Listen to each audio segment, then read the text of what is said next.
Well, hello everyone. Hey Emilia, good to see you. Hey everyone, joining to see how I can see all of you. Maybe there you go. Where did this go? So there you go. Here. All right. Good to see you. Thanks for joining. Great to see all of you. All right, so it is 7:31 here in LA. Thanks for joining, first of all. Let's get things started because we've got something very exciting today. We've got Dirk Ehlert with us. It's an honor, it's a pleasure. Um, Great composer, great producer. And today we're gonna be composing live. Dirk is the founder of the tune. His tracks have been synced and placed in more than 300 placements. We have the honor and the luck to have Dirk also amongst our lineup of coaches in Momentum as well. And yeah, by the way, we're gonna be launching a course with Dirk on production music soon. If you're interested, hit me up in the chat. But other than that, this is gonna be the first of a series of master classes we're gonna be doing with great composers, mixing engineers, producers like Dirk. And again, thank you everyone for joining. It's a pleasure to have you all here. I appreciate your time and tuning in. It's an honor to have Dirk. And without further ado, let's get started. Thank you, Dirk. Floor is yours. Thanks, Mark, for the kind words. Can everybody hear me? All right, cool. Welcome to this little gathering. And let me just, unfortunately, I have to move you all out of the way. Maybe I bring the screen in every now and then. Can you see the screen? That's the first question that I have. Okay, Yep. good. Good. So we are ready to roll. Yeah, Mark asked me to do a live class in preparation of our course launch for the production music course, which will cover a wide range of genre styles and the whole industry of production music, basically. And I have been working in the production music field for the past 12 years, full time, and I do have my own production music label together with a business partner. And yeah, so that's how I earn my bread. And so now I'm very happy that we are joining forces to bring that course to the cinematic composing family. And the topic for today, as Mark has announced in the email, is to write a cue live. And ideally, we want to do this with something that I haven't done in the course yet. So it's just, it will be an additional module for the course. And let's go. Let's write some music. So, the idea for today's track, full disclosure, usually I don't fully start from zero. I just want to let you know that and be honest about it. I did sketch out some ideas yesterday for myself where I want to go today. I just didn't want you seeing me dabble with basic ideas right from the get-go. So I do have a basic idea in place that I want to kind of follow along today with. So the aim is, think of Discovery Channel shows like Gold Rush, River Monsters, these shows that are about survival, adventure kind of thing. And what we want to write today is something that could technically serve as a main theme for these shows. So kind of like the opening cue. That means we're looking at big balls to the wall, epic, short strings, big percussion, brass lines, etc. So that is the main idea. And yeah, I have a little theme that I kind of come up with yesterday that I quickly want to play you. So this is what the initial idea is. We are in D minor. Actually, I want to do one more thing. I want you to be able to see what I'm doing here. So what I'm going to do is I'm adding this, which is a piano roll. So you can see what I'm doing. Right, that works. So the main idea for that track, D minor, And the theme goes like this.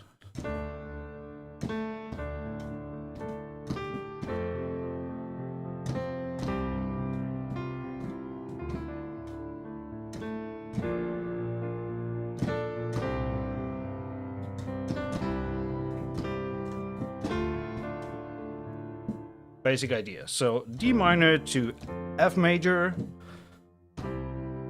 from C major to D, B flat major to C, staying on C and back to D minor.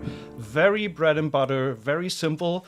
One of the things with these type of themes and this type of music is you actually want to keep it simple for the melodic content because it should be memorable, sorry, and you kind of build it all with the production, with the layers that come in to make it as exciting as it hopefully gets towards the end. So how do we start this? Or how do I start this? I usually just go in and sketch the main idea on the piano first, so I have that in place. And I oftentimes work backwards in these cues. So I kind of build the third act or the final part, the climax, first.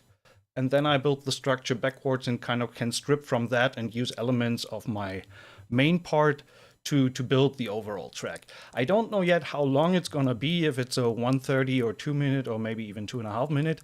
That depends on how fast we get along. So first of all is to find the tempo, which I don't know yet. Can you hear the click? Okay, good. So that's obviously too fast.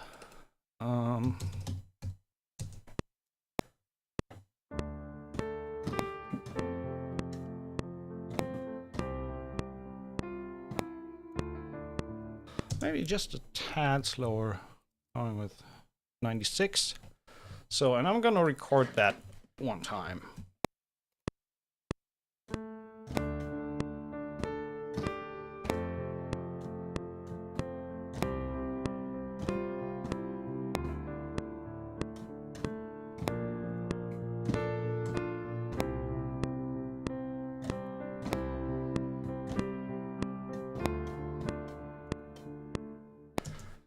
And I think I wanna go to C on that last 8th note.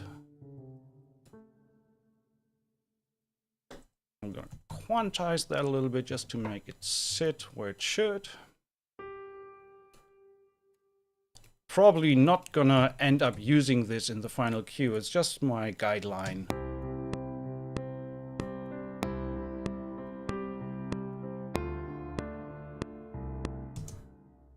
That needs to go there. So we kind of return from the C. So we go back to the D then after that. First, these notes I need to make sure that they are exactly on the one. So I can cut it here. All right, so.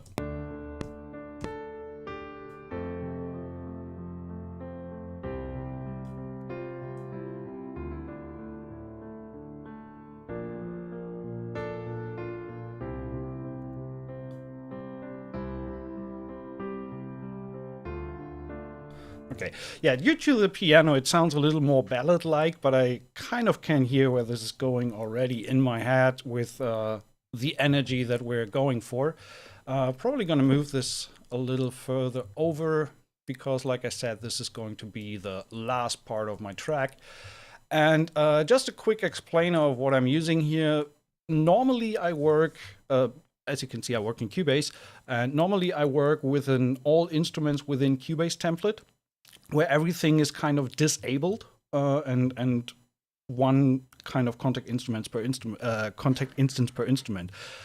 For the sake of the stream, I switched to my Vienna Ensemble Pro version where I have support computers that host the instruments, so I have pretty much everything loaded without the need to activate anything, which makes it easier for the stream now, so we don't have waiting times to wait for contact and things like that.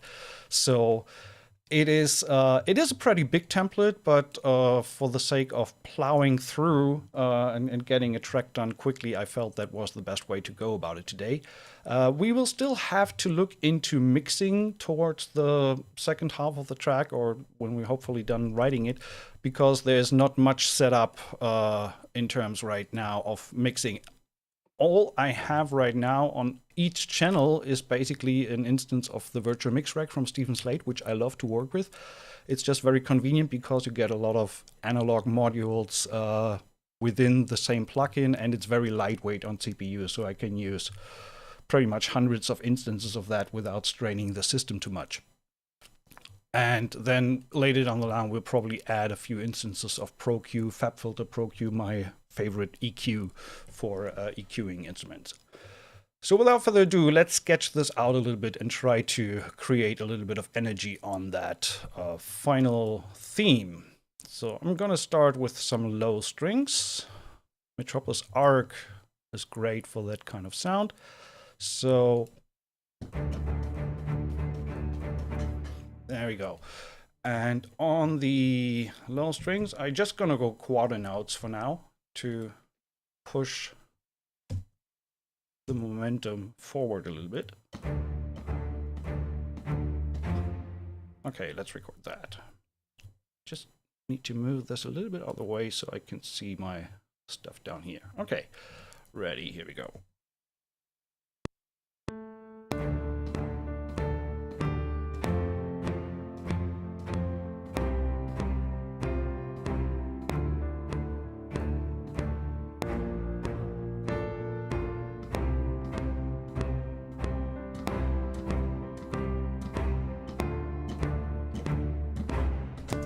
All right, great, cue done. No, but you kind of get the idea. String quarter notes on the low note. Oh, I see the chat coming in here. That's funny. I didn't know that was possible in Zoom, but it looks like. So I told Mark before if there's any questions in between. Obviously, we can possibly not tackle everything, but if you have questions or want to know something, just leave a question in the chat and Mark will try to take care of that and let me know. So next, let's add some strings. In this template, I do have Stress Sampling's Afflatus string library. I also have a little bit of performance samples. These are basically my two favorite ones. Performance samples Vista for long strings and the Fluid Shorts for short strings, as the name implies. But I'm going to start with some cello. First of all, what I'm going to do, I'm going to double the low quarter notes with the bass piccatos from Afflatus. So I have a little bit of more. That probably needs to come down an octave. So I'm doubling these up with the Metropolis Arc strings. And just for now, I'm going to mute the piano because right now I find that theme a little bit too distracting on top. I know the chord scheme, so I'm going to build from there. All right, so next thing, gonna need some cello. The cello gonna be a little busier.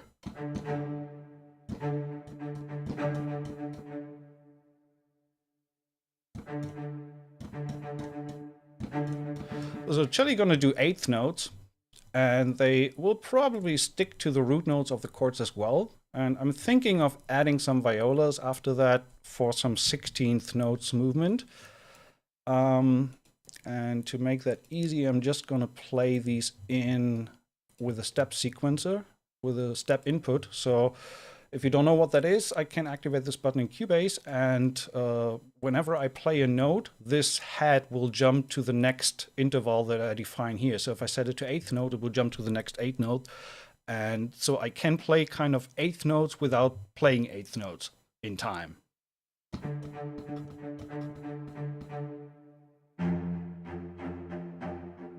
Okay, that didn't work. Let's go here.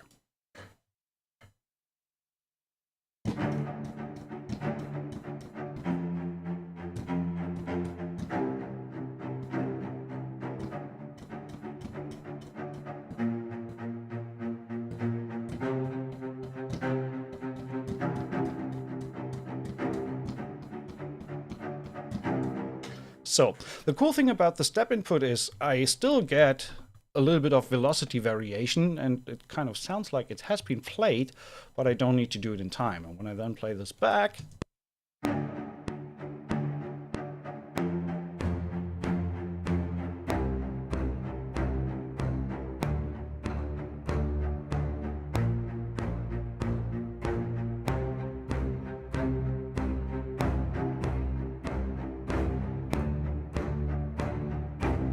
right, cool. So the same thing for the violas. Let's start with that. Violas, and these are going to play 16th notes, which will run around between the root and the fifth, basically. So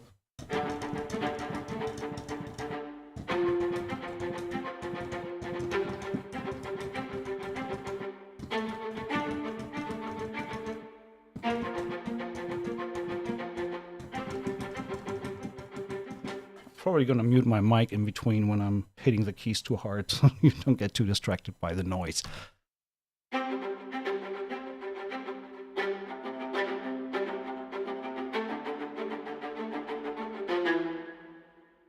All right, let's break that down. So yeah, I'm going with the root and the fifth on these 16th notes just to get a little bit more movement going on. And so far we are, yeah, I just read it. We're building it from the chord scheme exactly.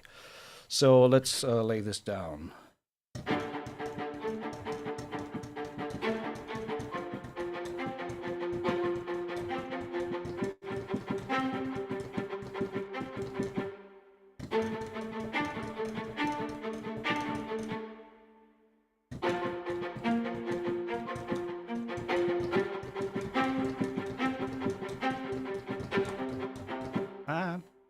That was wrong.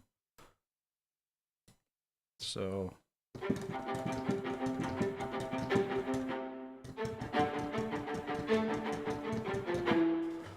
not sure if I'm going to keep that line there in the end, but let's see.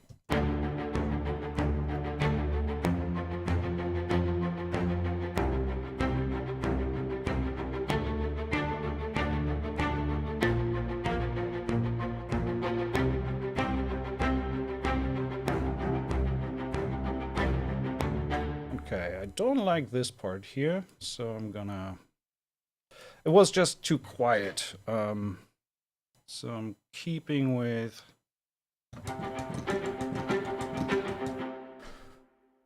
Trying to keep the pattern that I have established in the beginning here going on. Some of that stuff is actually comes more in an improvisational character, and some things that I'm gonna do are hard to explain. It's just like 12 years experience, or whatever, works kind of thing.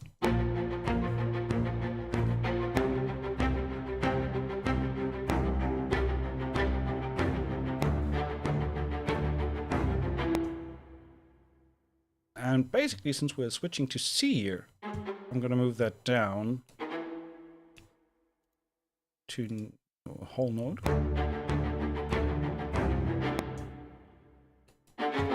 Going down there. Da, ba, da, da, da. Yeah. So yeah, it's all built within the chord structure. So right now we have not a single note that is not part of any chord, and we kind of keep going with that because the other stuff comes later. I'm gonna add some violins.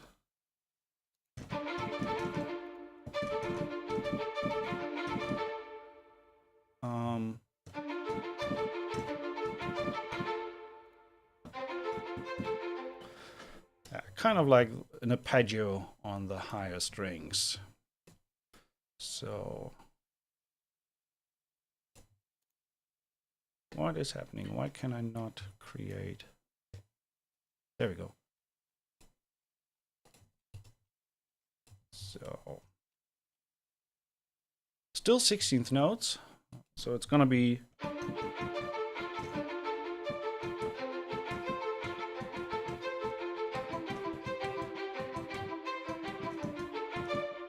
Just trying to stick to the same pattern there. Let's start. Step input.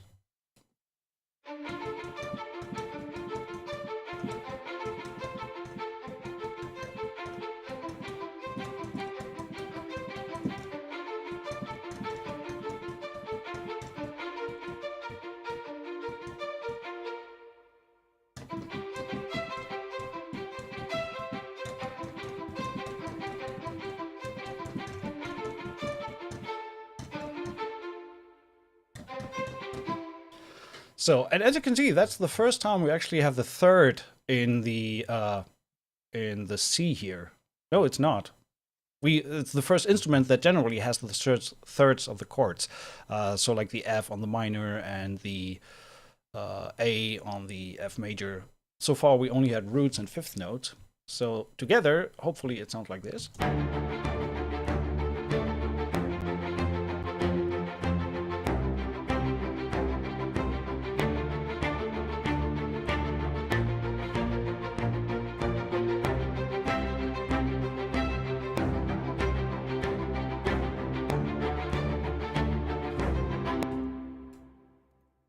I'm gonna change that.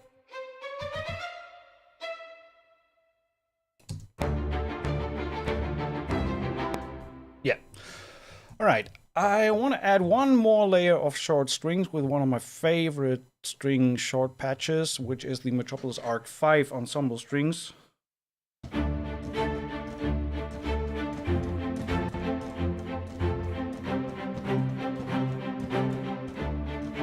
So playing a little bit more on these in eighth notes. So eighth notes.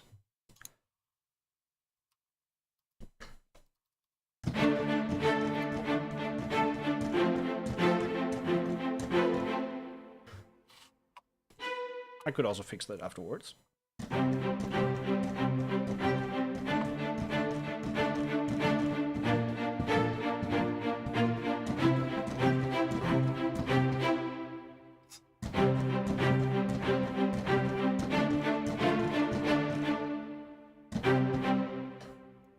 Okay. Let's see if that works. First solo.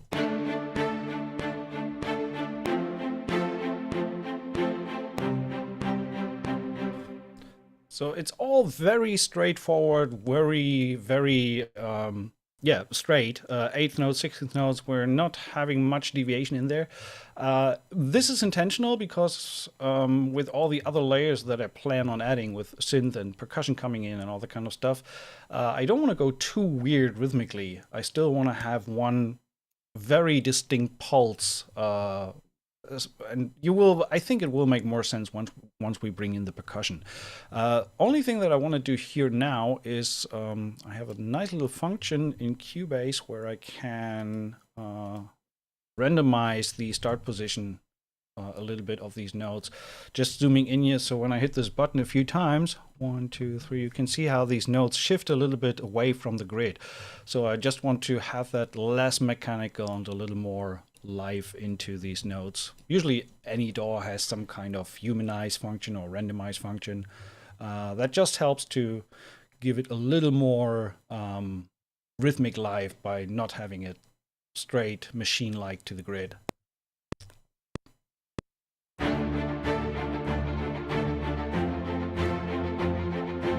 And probably I'm gonna give it 2 more BPM on the tempo. I feel we are a little too slow. Let's see.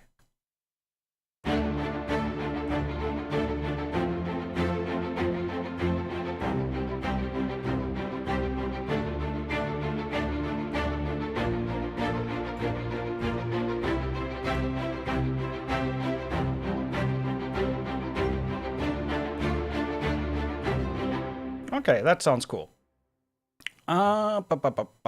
Let's keep going. Let's start to add the melody first, so we have something to hang on to before we look into the percussion. I'm gonna start with some horns. This is a Metropolis Arc again, the 9 horns. Actually, let's start with Audio Imperia, 12 horns, legato. Probably gonna layer 2 different horn patches to really make it cut through. So with the audio Imperia I have to, yeah. So let's record the main melody first.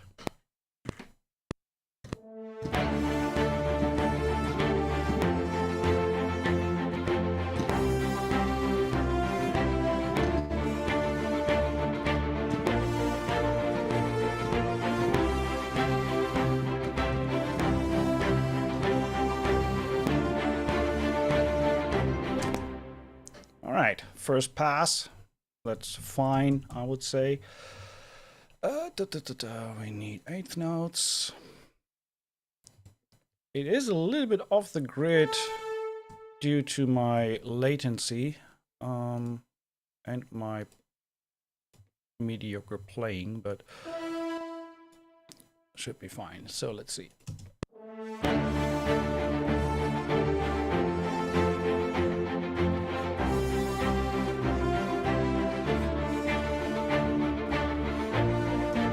I don't want to have that uptick there.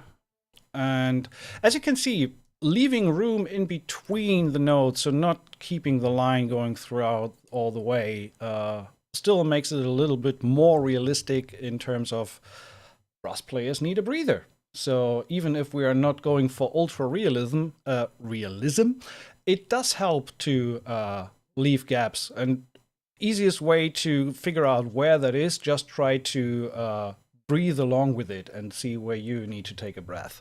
That usually, even if you're not a brass player, should be enough to get you into the right ballpark.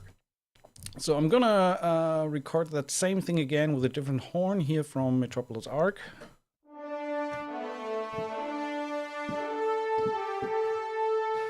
And I'm intentionally playing that twice. I could just copy the line, but there's just slight variations in the way that I move the mod wheel and things like that. I want to have 2 distinct performances for that. And I need a click.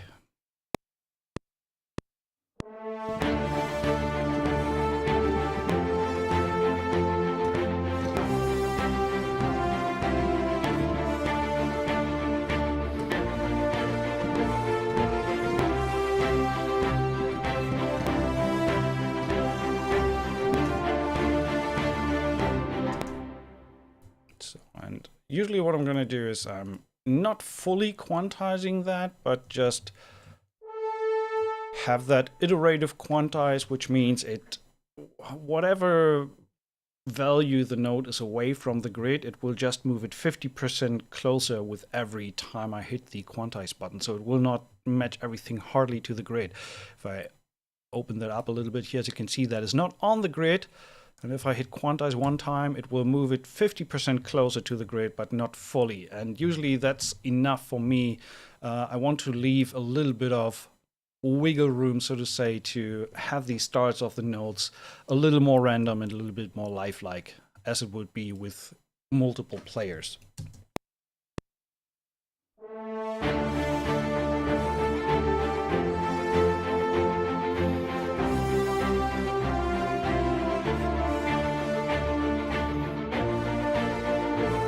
All right, time to add some low beasts. Audio Imperia, Talos, the low brass. If you have Nucleus, that's also a patch within Nucleus.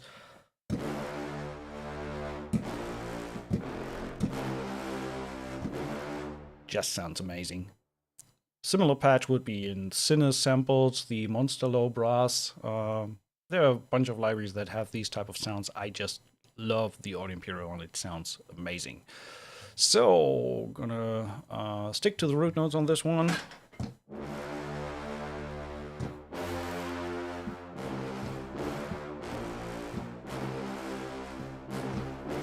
Yeah, and let's record this with click, please.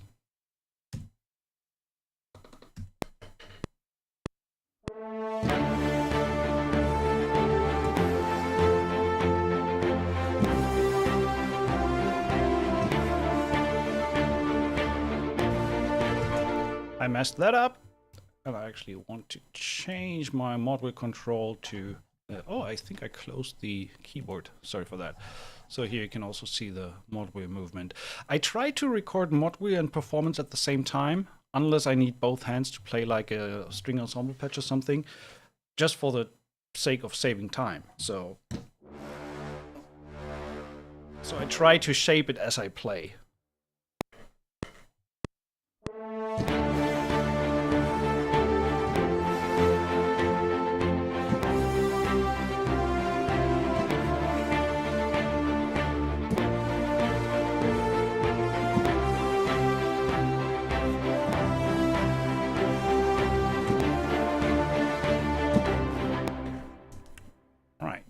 So I'm gonna put, since this is a patch that has a little bit of attack on the one, I'm gonna pretty much hard quantize these to the grid to make sure that that impact lands directly on the one. And you can see the mod wheel that I did in between. I didn't like, that was a little bit too much, so I'm gonna change that to here. You can see there's always a little dip in the beginning, and then going down, it's like that, that kind of effect that I want to create with the mod wheel here.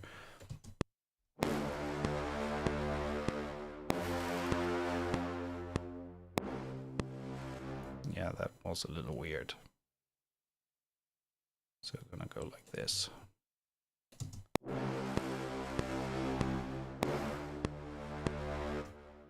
Yeah, sometimes I'm doing a little bit too much.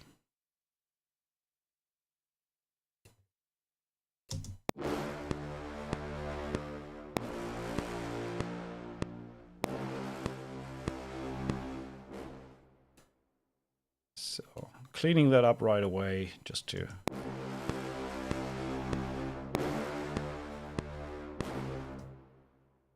Giving a little bit more beef here. Okay, cool, I like that. So, I'm gonna play the same thing on the tuba, or chimbasi. Let's see.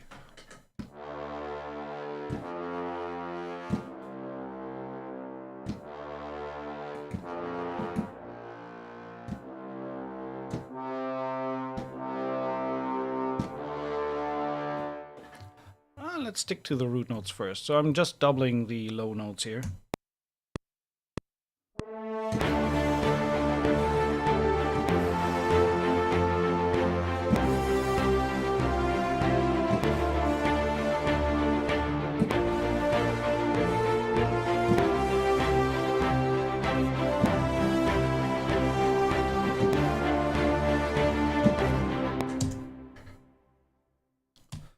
That brass needs a little more love. Not much going on yet, so I'm quickly soloing the brass.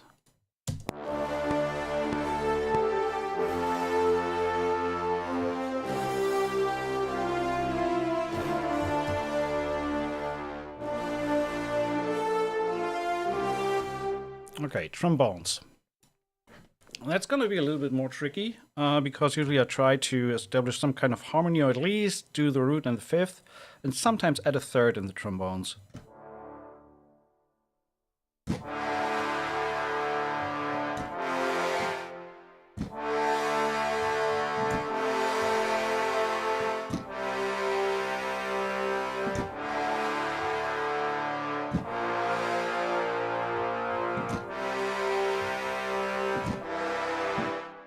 No.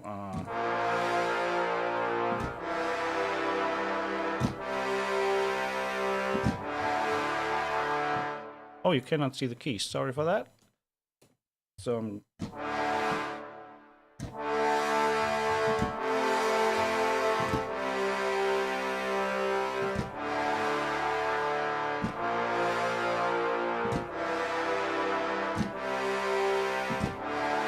since I'm playing that with two hands, I'm going to do the mod wheel automation afterwards. So just want to play that in first.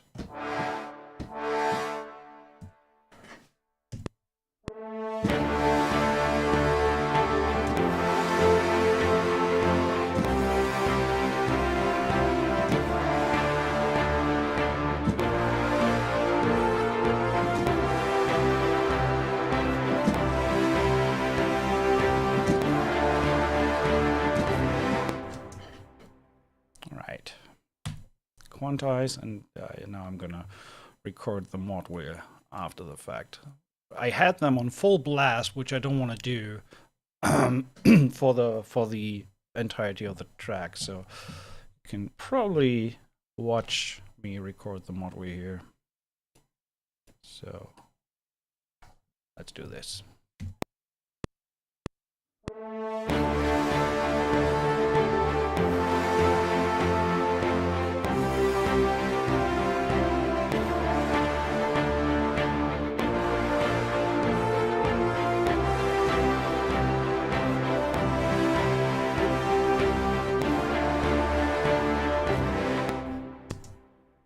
So let's see what that sounds like. They are a little laggy, so I need a track delay here, minus 80. Let's see. It's still, this is still Metropolis Arc 1 on the brass here.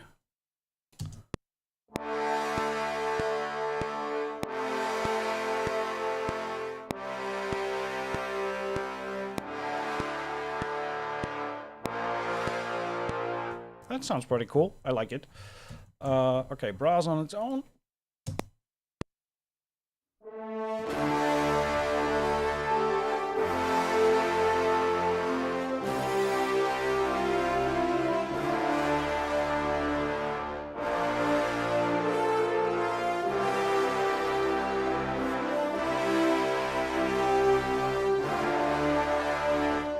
So probably gonna need to look at some volume levels later down the line. Let's quickly play everything together, strings and brass so far.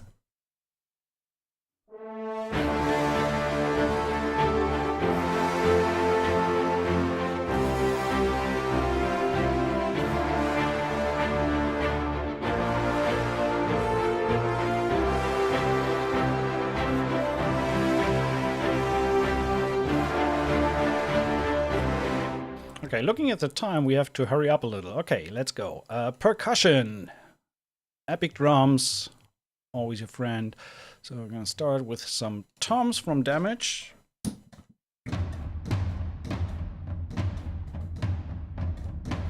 So let's start with that. Gonna go straight 8 notes on the tom. On the toms.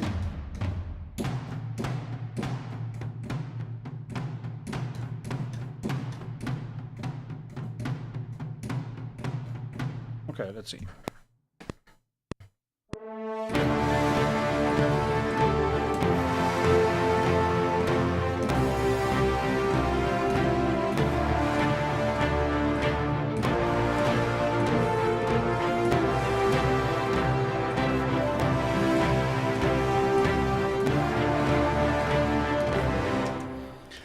What I want to achieve is this kind of little bit of a marching feel that really very heavy, low pulse on the, and want to support it in the percussion. As you can see, I'm trying to do a little bit of variation on the velocity here.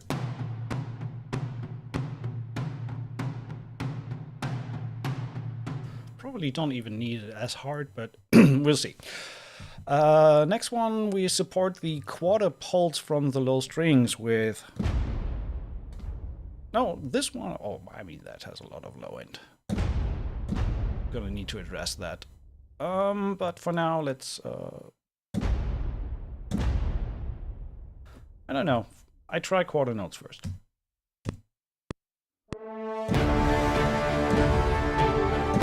Half notes, not quarter notes.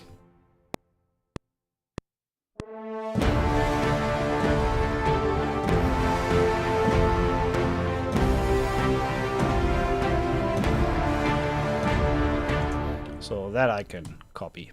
Don't need to record that all the time. Oops, wrong one. Duplicate. I'm gonna double that up. That is, by the way, Hans Zimmer Percussion Junkie XL, the low boom.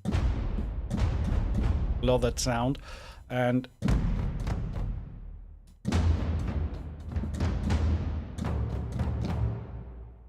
I'm gonna double that with the Paper Junes here, just to get a little bit of more impact.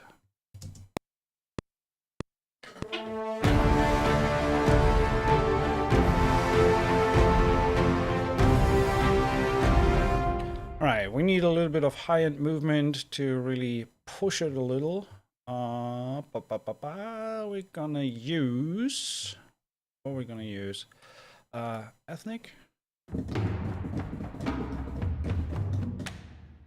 No.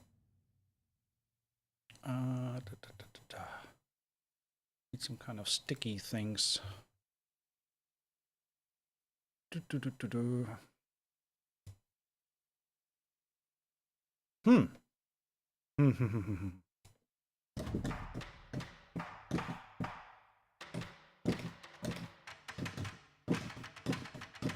Yeah, that one's fine.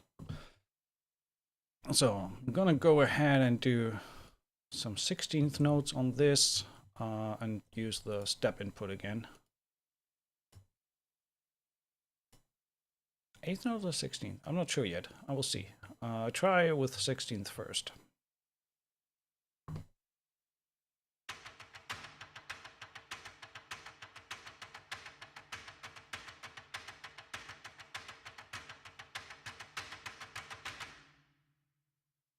So, try to be a little bit funny with the velocity there. Still have that pulse going on. And on the transition to that B flat there, we have a little bit more energy going on.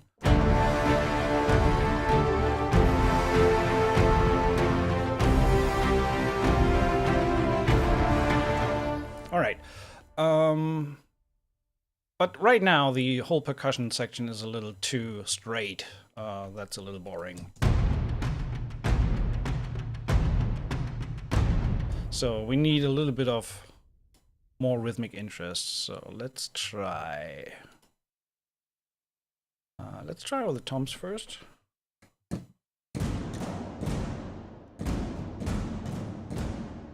So what I want to do is when we have that pulse,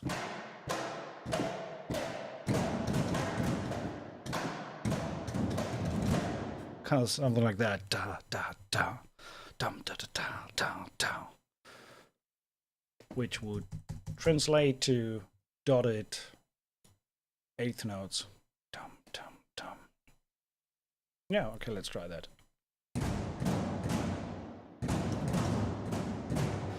For that, I'm going to solo the percussion so I'm not distracted by the other stuff.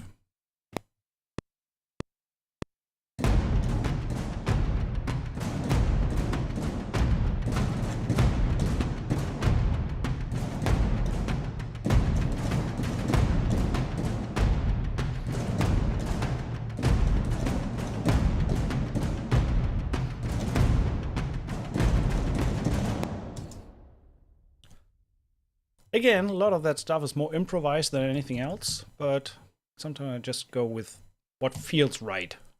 I don't... Stop. I don't want to hard quantize that. Just a little bit. Keep a little bit of life in there.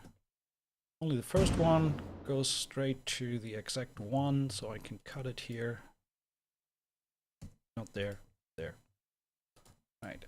So that I probably need to double up.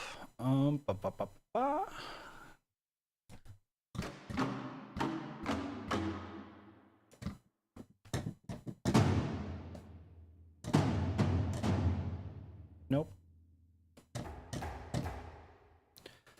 I also want another high layer element that is not a stick.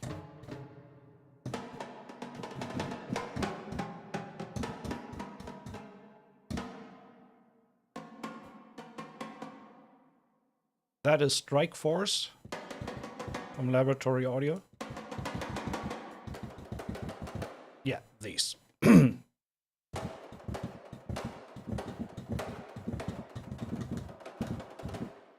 I'm adding some 30-second notes in these. So let's see.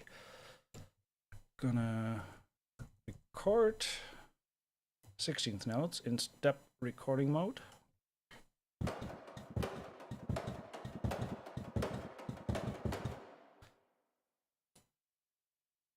Change to 30 seconds. Just want to see what that sounds like.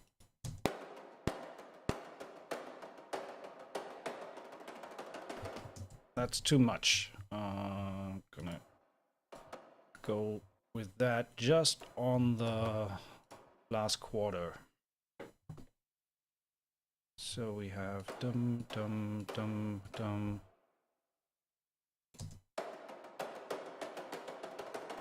Yeah, that's fine. Duplicate these.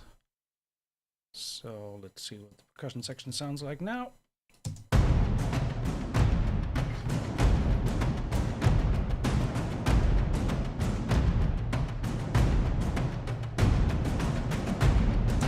Here we can push them a little.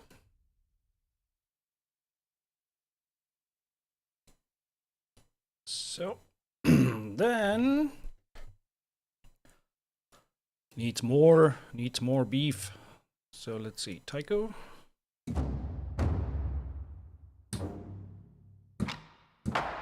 Oh, nice. Dum, dum, dum, dum. Okay, let's try that.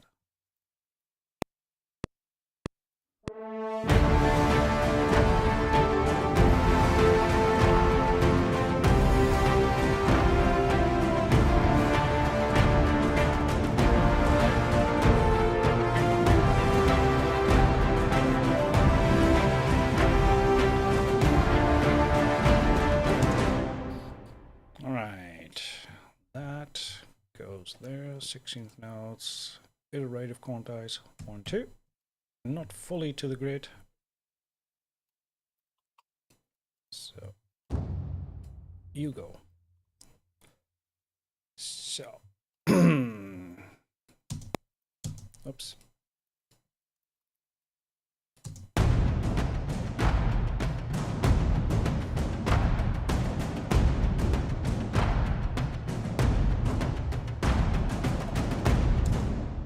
I need a fill here, so just want to add kind of like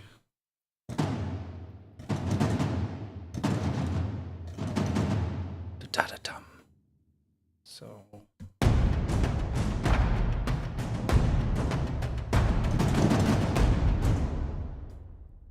yeah, kind of like this. Copy that over.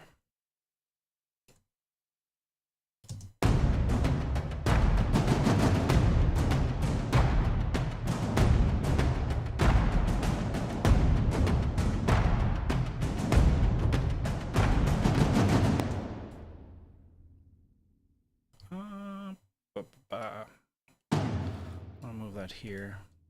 Add one more there.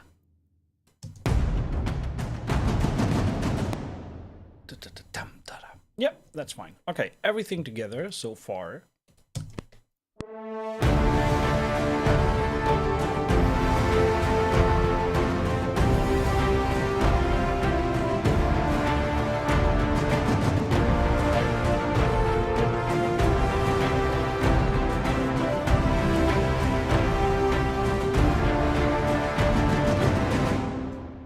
Okay, so now comes, due to a little bit of time restrictions on today's stream, we're gonna go a little bit in and do a little bit of a copy paste. So I want to have that theme for the last part 2 times. Dirk, while you're copy pasting, can you hear me? Yeah, perfectly fine.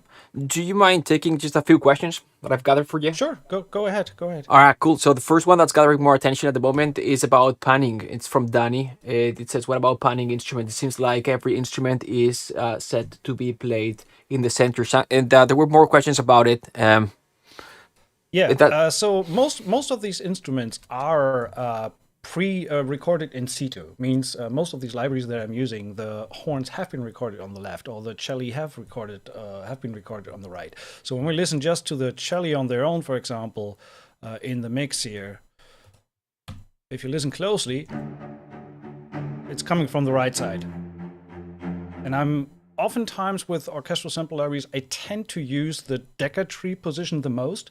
So I'm not using close mics or room mics or anything. And that means that if you think of the Decker tree, which is on the conductor position on an orchestral recording, unless players have been organized in a specific way for certain libraries, for example, for Metropolis Arc, the low strings that have been 10 celli and 12 celli and 10 basses, I think, which have been organized in a circle around the conductor position. So they are pretty centered, which to me honestly makes a lot of sense because I rather have my low-end instruments in the middle instead of just on the right side. So I'm not following traditional orchestral seating with my mixes.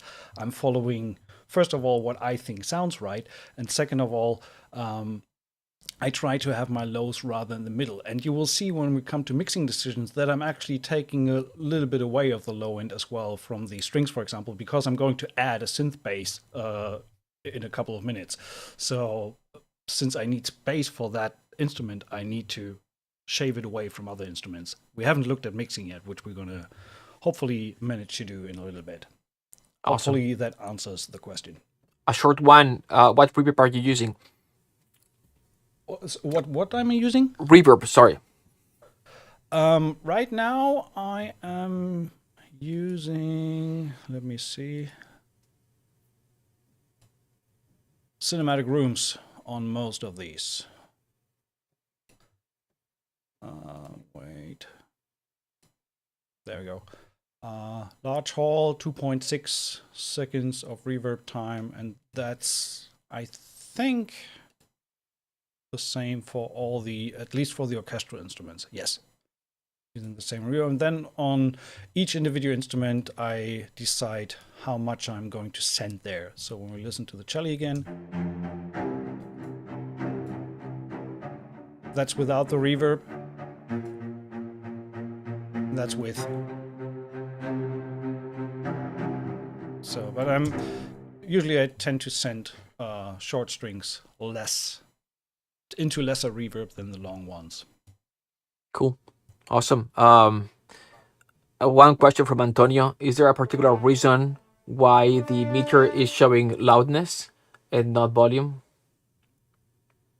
This meter, yeah, because well, I'm still getting the peak volume as well, but I want to know also my average volume that I'm looking at.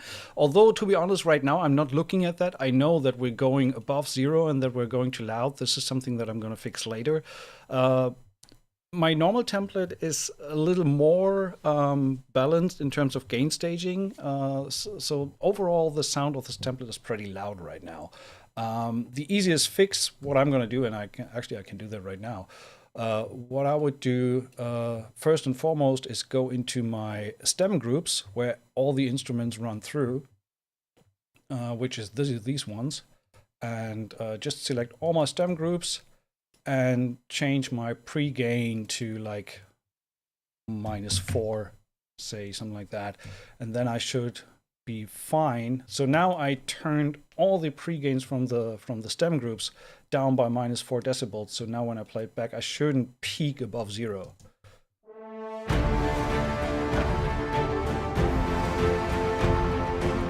So we are still a little bit too loud, but it's also unmixed. There's a lot of low end going on, which I need to take care of with mixing. So I'm not too worried. And the thing is, gain staging is something that is sometimes also a little bit overrated. When you're done with your track, make sure it doesn't go above 0 and above red, and then you're good. While we're in the DAW, this all doesn't matter. This all only plays a role as soon as you print it to audio and have it play back somewhere else. You definitely don't want to go above 0 on your print.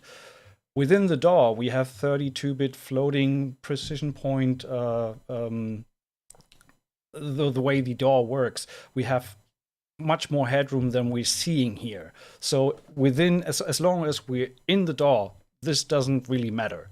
And it also doesn't distort or anything. It's just a normal playback.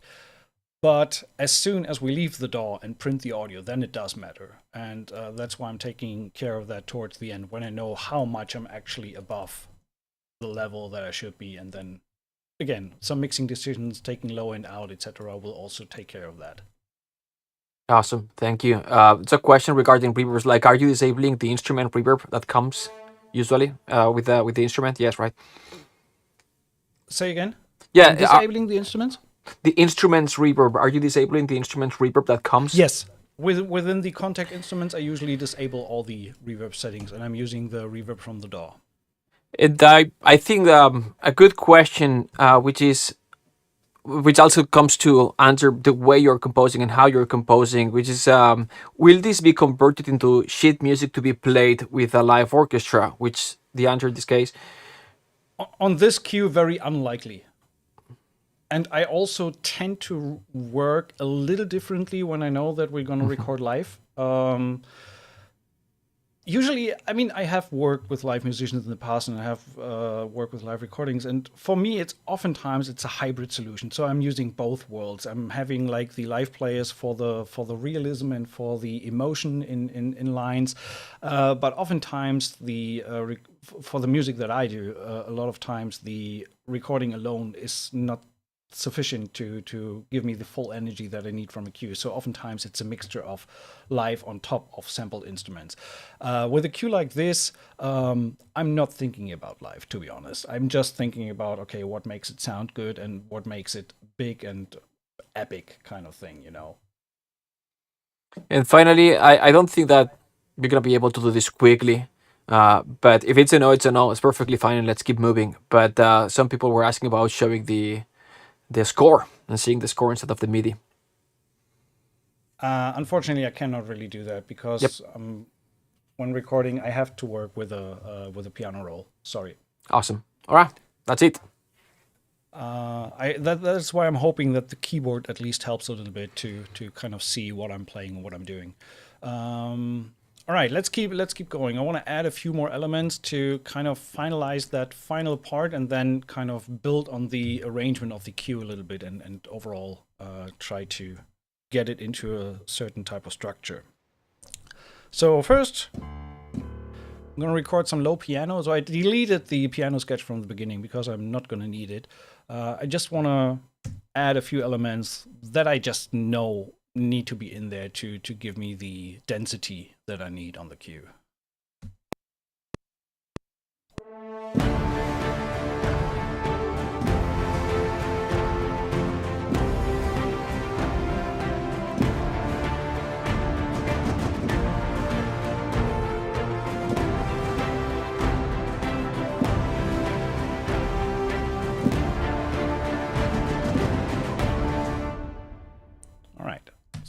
Just low notes supporting the bass here. I know that I'm gonna cut off the strings and the brass a little bit in the low end, and gonna use some more synthetic elements for the low end, because I know what kind of sound I'm aiming for there, and I need really, really beefy low end. So these are just there. They will work together with the bass. I'm gonna add a sub bass to this whole thing, which is coming from here. Synth.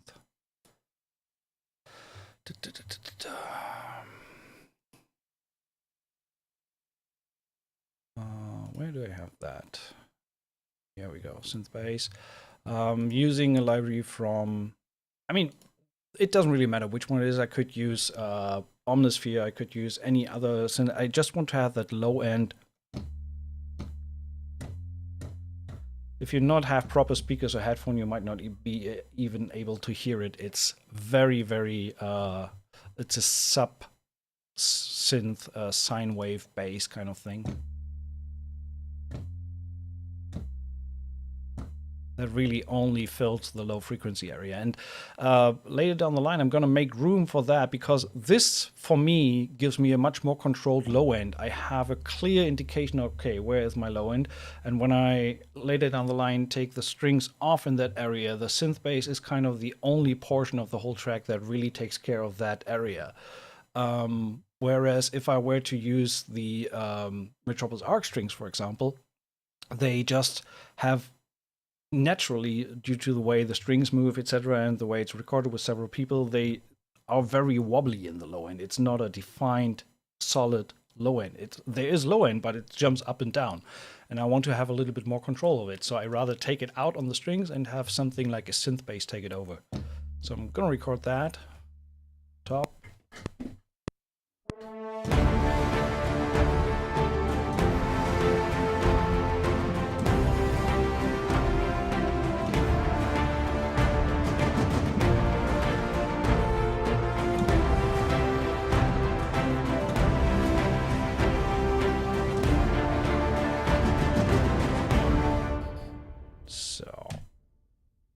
that straight onto 8th notes.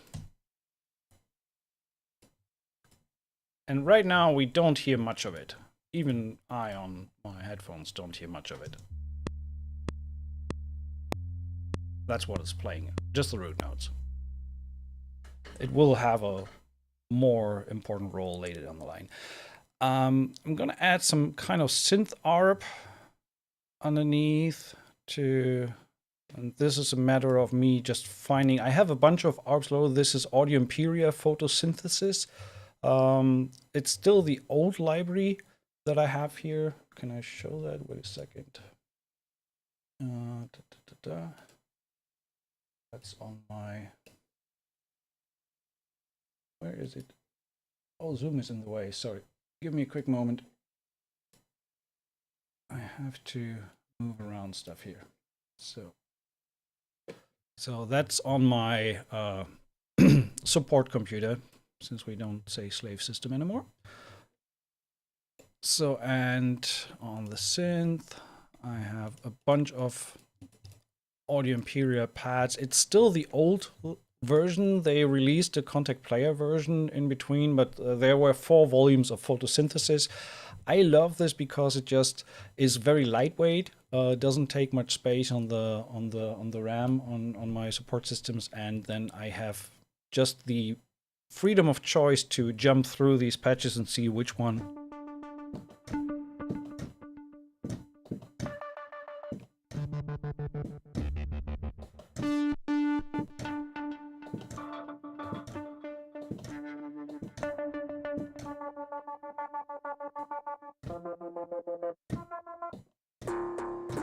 So I'm just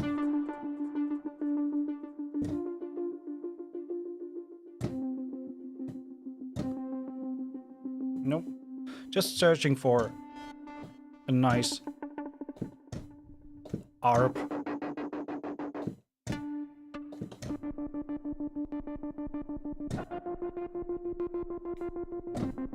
That gives me a little bit of aggression.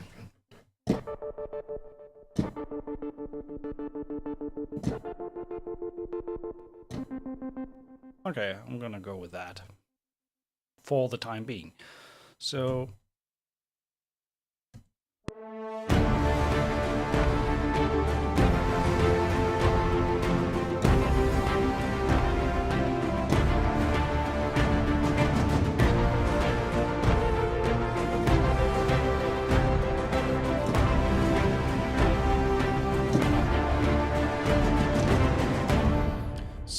again, it's very buried in the mix, but this is going to be some elements that give me a little more of the energy that I try to establish with the strings first, with these short strings. And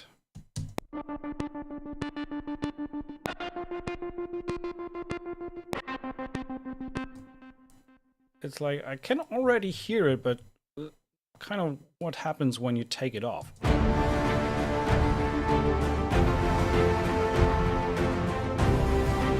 It has a very specific role in the track to just support the forward momentum, the pulse there. Is it the best patch that I could use for that? Probably not, but I'm just going to stick with that for now. Let's keep going. What else do we need? I need to definitely, since this is kind of the final part of the cue, I need to support that melody because these horns are definitely not enough. So on the second run, I am going to go all in. Metropolis Arc, high strings legato patch.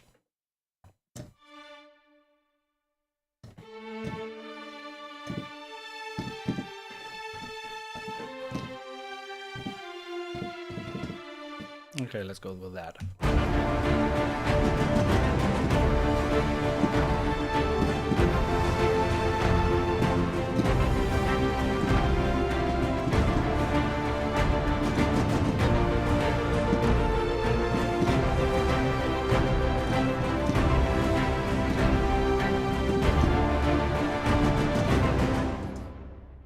All right. Overall, that one's a little quiet, so that can have a little bit more volume. Gonna take care of that in a second. So I'm just looking at my volume information in the beginning of the track here. That is CC7 for this track. So I'm just going to bring that up a little.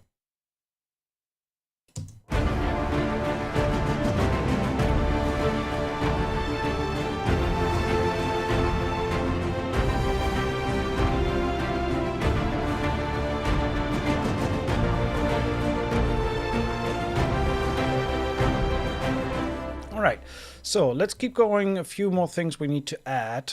First of all, I need some kind of intro into the track, cymbal swells. These are from Damage 2, and luckily these are timed. That means I don't have to figure out where I need to put them. I can just plainly place them on the one, and they will transition in time. They're synced to the host tempo.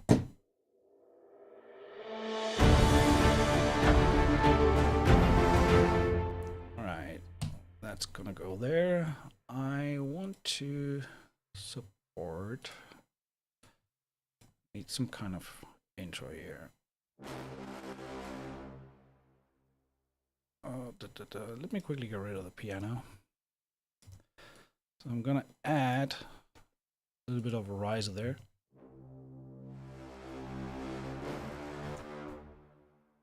A little breather. I'm gonna do the same on the Chimbassi. I'm probably going to copy the Chimbassi over to the tubas as well to have a little bit more beef coming from the brass there. Like this. So we kind of come in like this.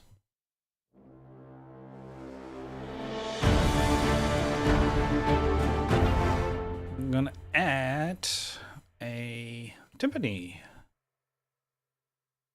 as well somewhere. I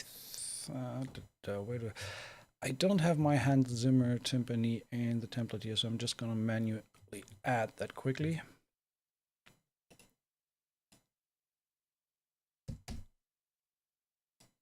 So even when I sometimes don't have all instruments in a template, it's no problem to just manually add an instrument channel within Cubase. Just gonna make sure that I route it correctly where it should go and have my reverbs set up correctly. So now it's going where it should go. A little bit of reverb. Putting my virtual mix rack first. And obviously need to load the instrument. So going here, Hans Zimmer percussion, timpani,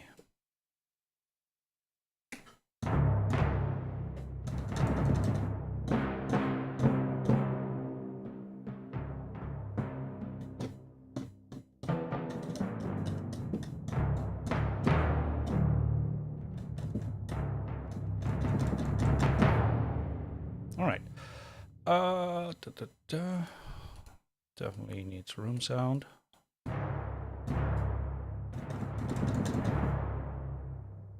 Like that. So it does have recorded rolls, but for now I'm gonna go manually.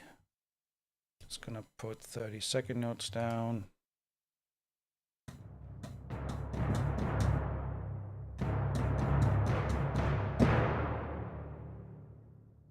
So that should sound like.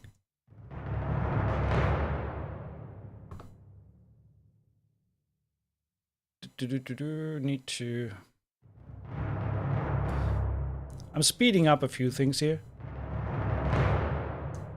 So very beefy, so probably not gonna need that as much. Again, something that we look onto with EQ in a second. That needs to go here.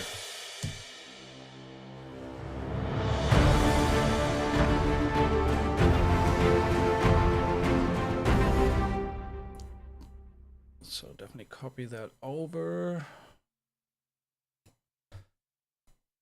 And since we are now on D, going to the B flat. Gonna change that there. Should go there.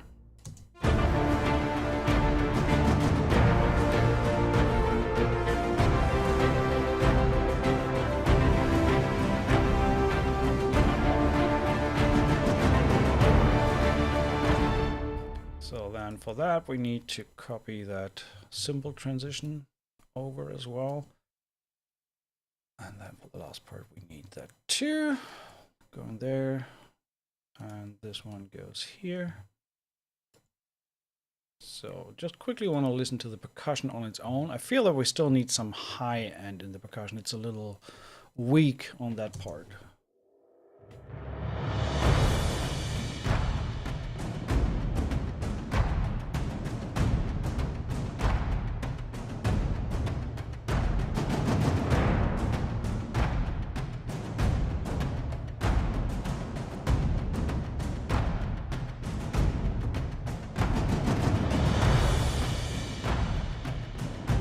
Okay, yeah, sounds fine, but let's add a little bit of high end. Some kind of shaker is something that I would want to put there.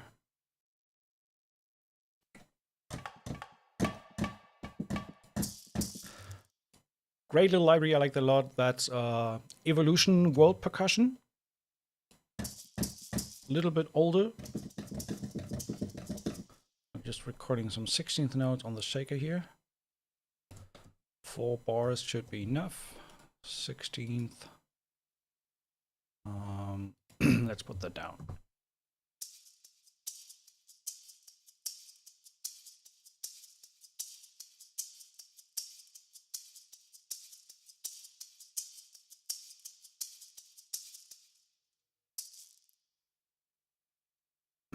So velocity, I don't need to have that bold. Should be fine if I turn it down a little.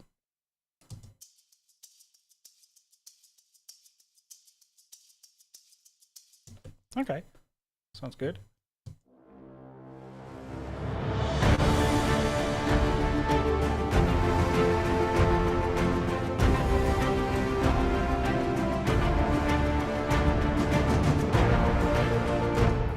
Okay, and what I'm gonna add is I do have a few loops from Damage in this template. So kind of like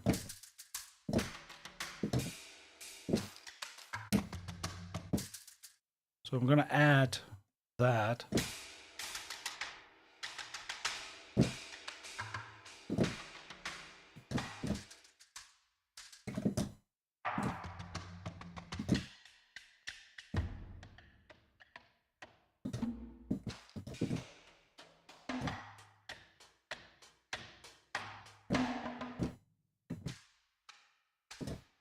Just trying to find the right one. I like that one on top. Yeah, that one. So I'm going to record 4 bars of that on top.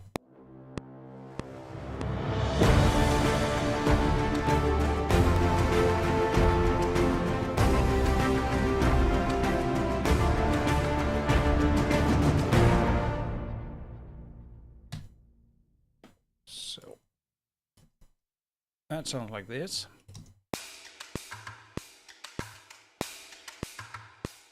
Probably gonna make that a little bit quieter. A little more. All right. So let's see. Just the percussion on its own again, just to make sure that we're sounding good. Oops. Percussion. Here we go.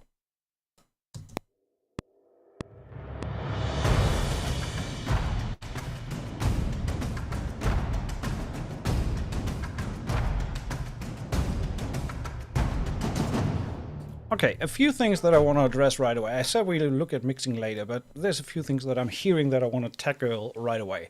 So first thing, starting off with that taiko. I love the taiko drum and that kind of offbeat snare that the sticks are doing here, but it's too jumpy in terms of volume. So I love the energy of that click, but it just jumps out too much. So this is something that I need to address with compression. So I'm gonna add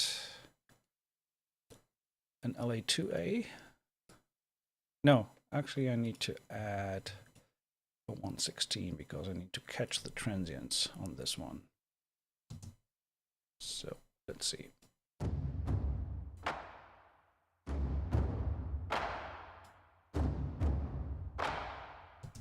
Okay, wrong one.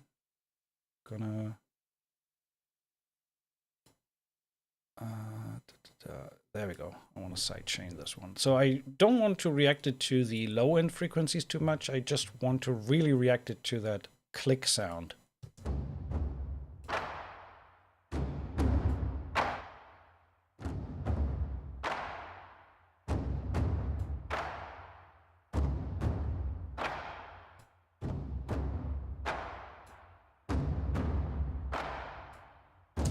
And that gives me two things. First of all, it sounds a little bit more massive and gives me enough juice on the sound, but it also reduces that click sound and brings the overall dynamic range a little down.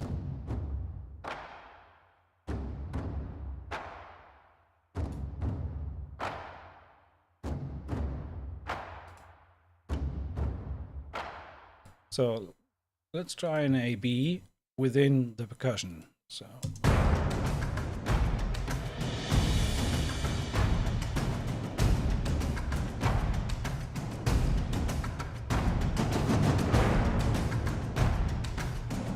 Yeah, I like that better. That helps significantly.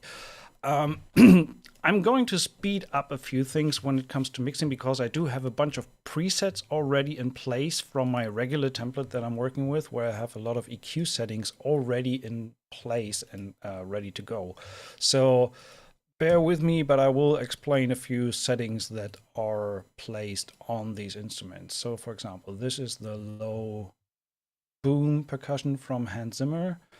So I'm going to load my low boom preset.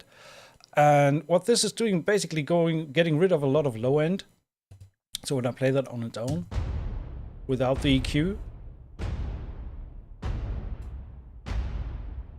So we're killing a bunch of low end. I'm getting rid of a little bit of the nasal frequencies here. And I have a mid-side split. So I'm cutting much more low end on the sides of the stereo spectrum. Basically, it's just getting rid of low end. I don't need it. I just want to have the actual sound of the body of the instrument. Same with the paper tune.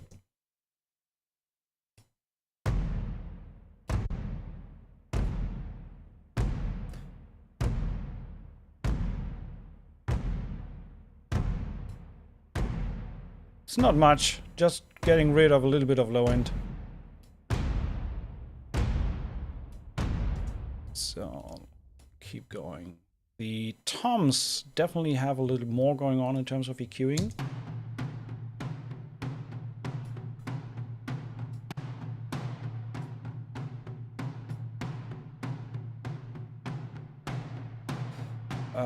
Damage toms here. Well, not too much. Again, getting rid of low end. There's a certain frequency here that I'm timing a little bit. Then what else do we have? We have the Epic toms. They definitely have some preset as well. Let's see.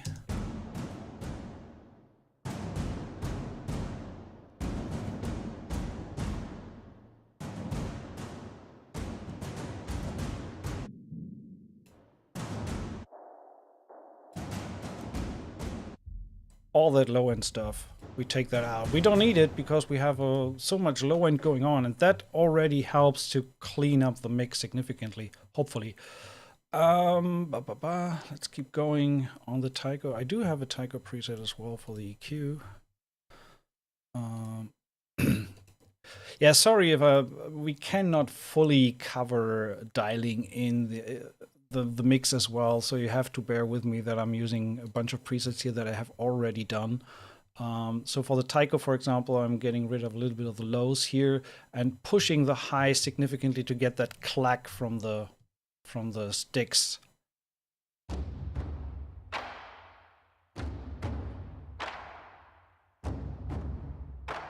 That's without.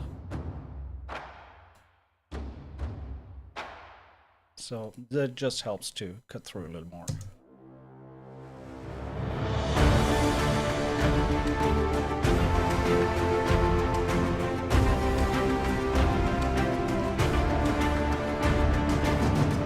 All right, let's keep going. For the sake of better working, I'm gonna quickly just show me the tracks that I'm working with so far. There's a few things that I want to add. So we're still in the realm of production music, so we're gonna tackle a few things that are typical for production music. Namely, whatever I just did. On one of these folders, I must have group editing active, which I don't want.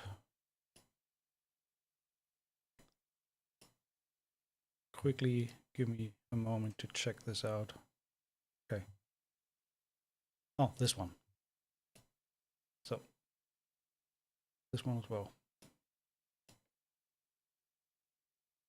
At least I can see it because it shows me a little dotted line. I think I accidentally activated that. Quick moment to go through there and turn that off. Can I turn it off for all the cues?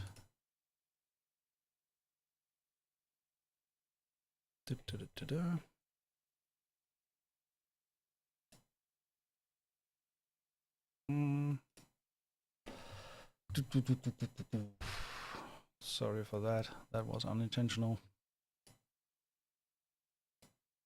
I don't want to have the group editing. Okay, let's do it differently.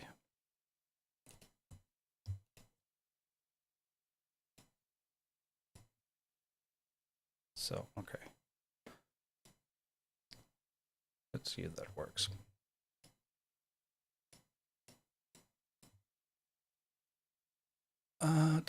No, it's still all on. Sorry for that. That is an unintended interruption. Any questions, Mark, in between?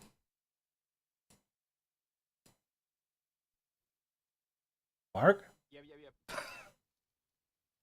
Yeah. Okay, cool. Awesome. Sorry. Yeah. Just have to quickly, I changed something weird setting here with the group editing on the folders. I have to quickly fix that so we have some time to address any questions that there possibly are. Not many. There's one about the reverb and the specific or best reverb settings for orchestral music, meaning, reverb length for short, short notes, things like this. Simple answer, whatever reverb you really like, can be a free one. I tend to use an Hall reverb, and usually something between 2.4 to 2.6 seconds of decay time. That's usually the setting I go for. Yep. All right, so now we should be good. So what I want to add is first and foremost a little in between section, something like just the build up to the main theme.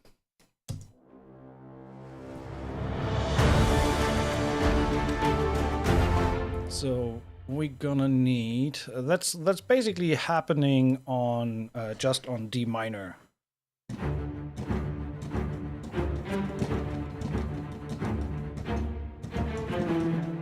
Something like that. So that's gonna be 8 bars, 4 bars basically. Let's try with 4 bars. So I'm going with 16th notes. I'm gonna improvise something here.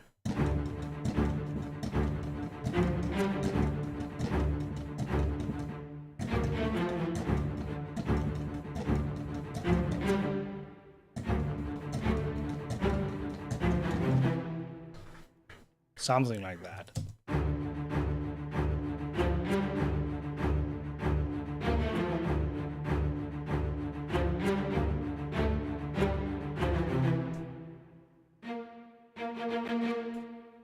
So let's stick with that. Sometimes you just gotta go with your first idea. I'm gonna copy that over. So yeah, copy paste work. Just trying to finish. I'm gonna delete this. See what that sounds like. On top.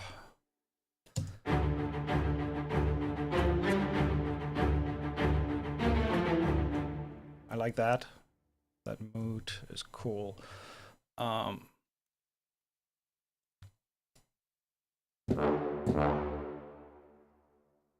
Okay, let's see.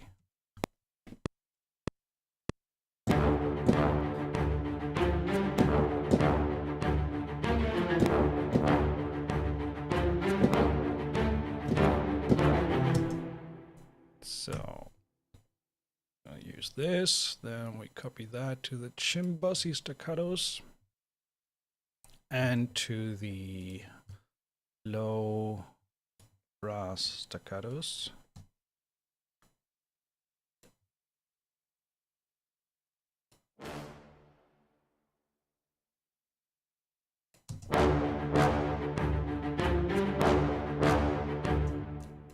Chimbusy, I don't like these. There we go.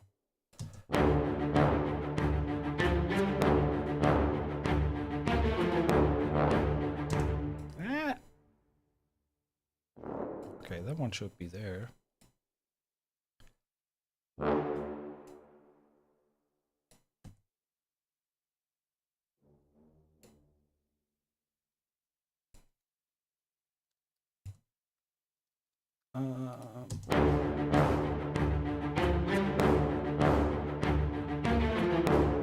Okay, let's add some percussion first, otherwise this doesn't really make much sense. So the low booms come in.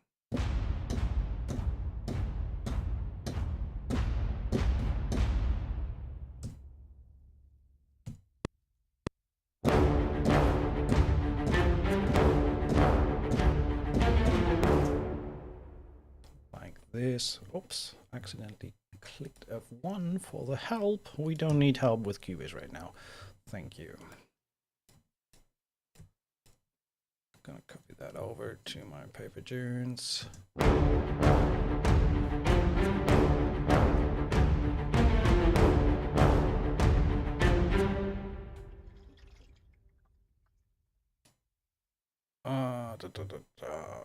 Let's try the performance.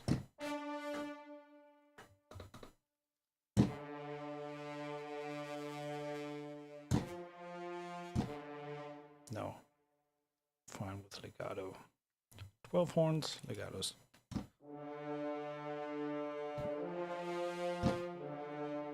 Okay, just putting that on top. So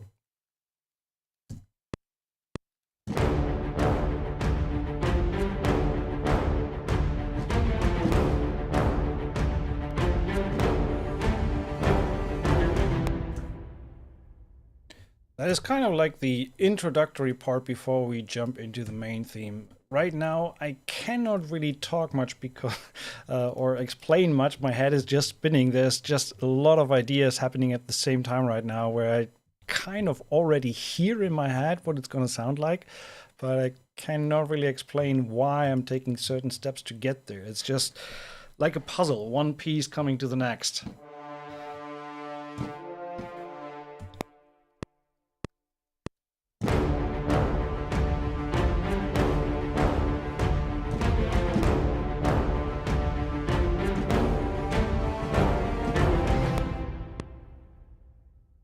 So, like this line going up here, why did I do that? I don't know. It's just, it's suddenly there in my head and I need to do it.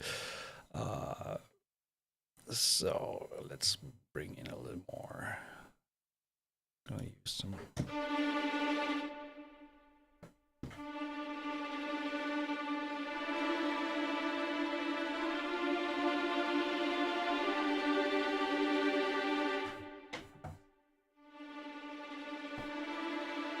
Let's see if that works.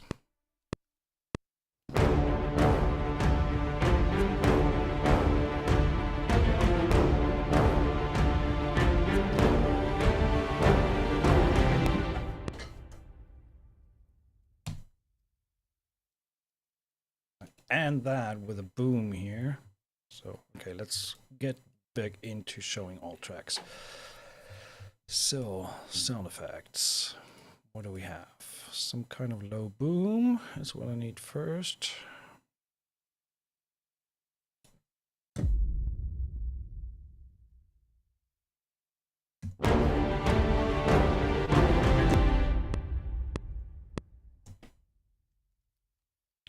And what we're gonna create here is a in production music it's called an edit point, so like a break point. So we have a natural transition like a riser, usually kind of ending on a climax and then transitioning into the next portion of the track. In this case, that will be the main theme. And having a distinct break at these points gives editors the choice to just use that middle part or just step in right into the ending part of the track. So the more edit points, the more probable usage you're gonna get out of your cues. In the course, we have a bunch more examples where we have that in much more detail. Here on this like more main theme type of track, I may not go fully crazy on that, but still there's enough in there to make it worthwhile to utilize these transitional breaks. So I'm gonna support that intro there.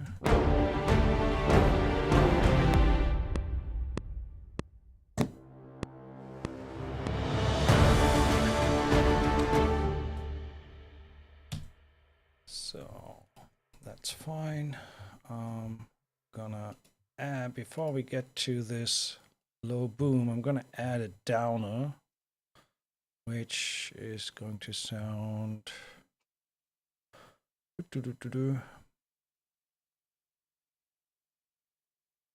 wishes, downers. Here we go.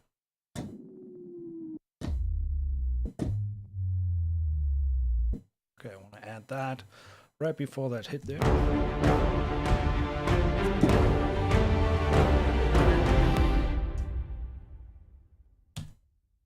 Possibly maybe just half a bar.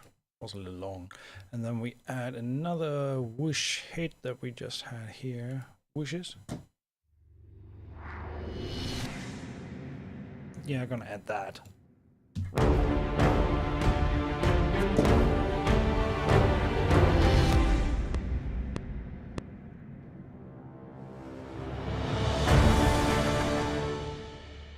So we have a little bit of a transition there. Okay, structuring. I am going to place this whole thing last. And basically now that I'm going to copy stuff over, I'm just reducing the amount of elements. So the first time we play the full theme is not with the high strings and all the elements in, but just part of it, which just doesn't sound as thick. So we keep the biggest momentum for the end of the track.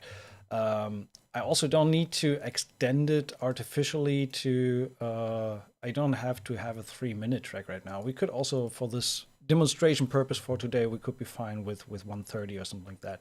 But what I'm going to do is show just the tracks with events. There we go. So I'm going to grab this whole thing right now and move it to the front here. Also keep a 2-bar, well, no, don't keep a 2-bar break there. So I'm gonna push that there. I accidentally moved all that stuff. That should be back at the 1. Well, I don't need it right now. So that's main part. That's main part with less energy, and for some reason I messed this up. Okay, I messed that up significantly. So we're gonna do that again without hopefully messing it up. Why is that not moving? Ah, there might be still an issue with the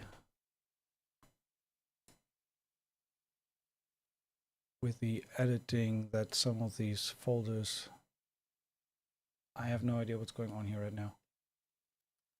So I'm gonna grab this, try again. Move that here. There we go. That's where I want to have it. Then grab the whole thing and move it further. Why are the basses not moving?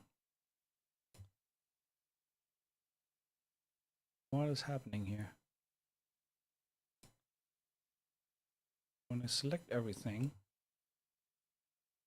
I want to move everything. It looks like now everything is moving. Just making sure. No, there's still something missing down here in the synth ARP.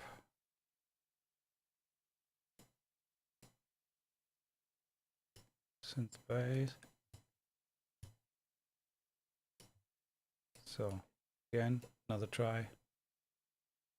Okay, now everything is moving. I don't know why that is, but I messed some kind of setting up in Cubase here with these blocked folders, but let's not worry about that. So I'm gonna move that all the way here. I'm probably gonna repeat this as the last part of the cue. Okay, that is still messed up here. Strike force. And I think I have to open all these folders to be able to move that where it should go. So that needs to be there, and that needs to be there. Okay, hopefully we are correct now. This one needs to go here.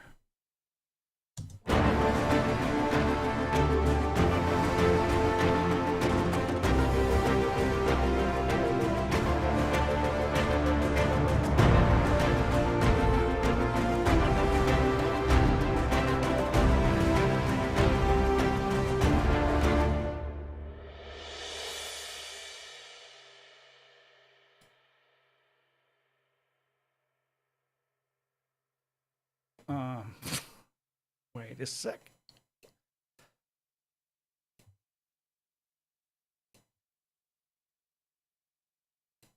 There we go. Some of my synth is not here. Where is my my ARP synth that I used? There we go. Oh, that one is still hidden.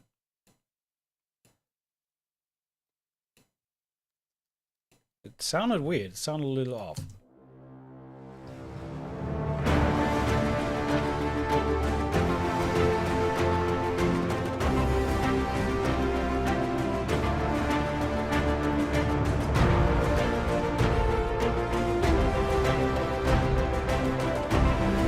Okay, let's speed it up a little. We still have a little bit of mixing to do and apply a few presets here and there to make it sound nice overall. So first of all, the strings. Again, in my usual template, I have these EQ settings already in the track, but since I switched to the VE Pro template here for the sake of this video, I don't have them in place, so I just have to load them. I try to have a template that allows me to do as little mixing after the fact as I need to. So I try to avoid going deep into mixing and rather have my presets where I know the sound as it's supposed to sound. So that's before. So it's cleaning a lot of areas of the low mids where it sounds nasal.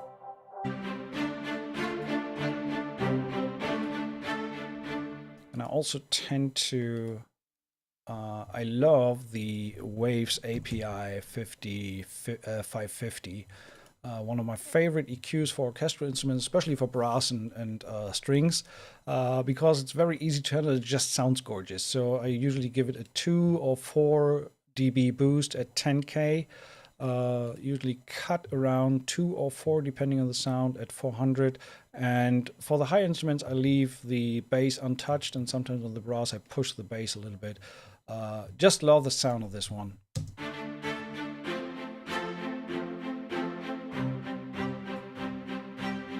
Really creates some sparkle on the strings that I really like. Okay, let's keep going. Low strings.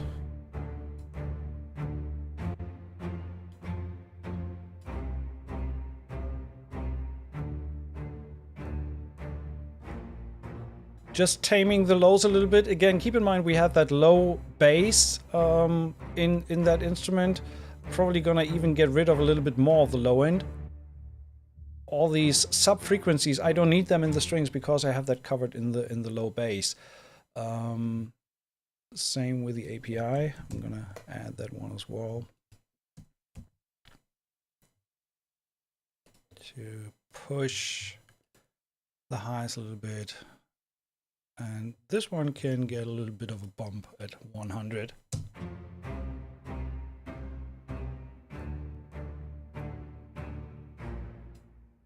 So.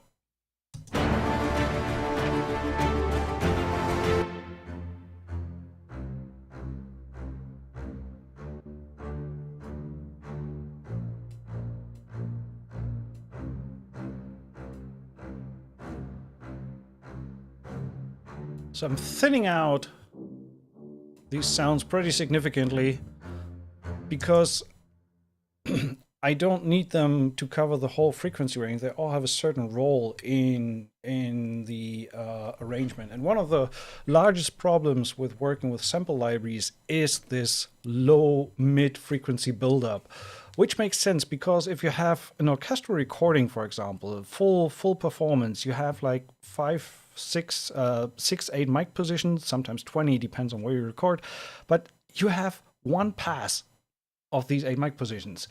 Even if you just take the conductor's position, the decatry. So with a full orchestral recording with a decatry, you have one recording.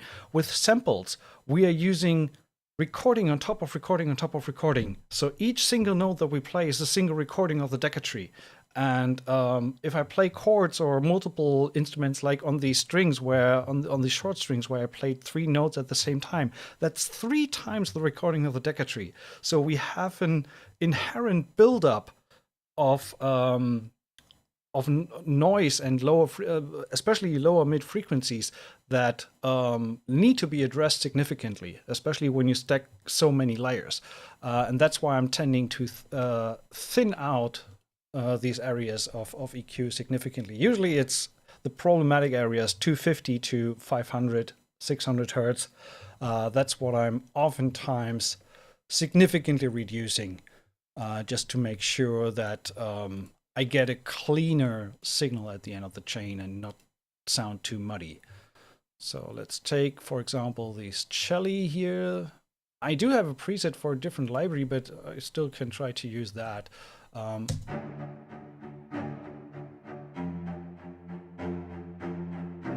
So they sound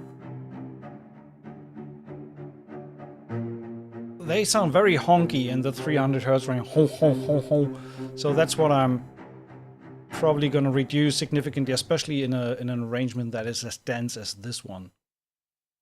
And probably going to need to adjust the volume a tad on these because I'm cutting that out significantly. That's before. And I want to have a little bit more aggression on these sounds. So that's again where the API comes in really, really handy. Love that EQ on strings specifically.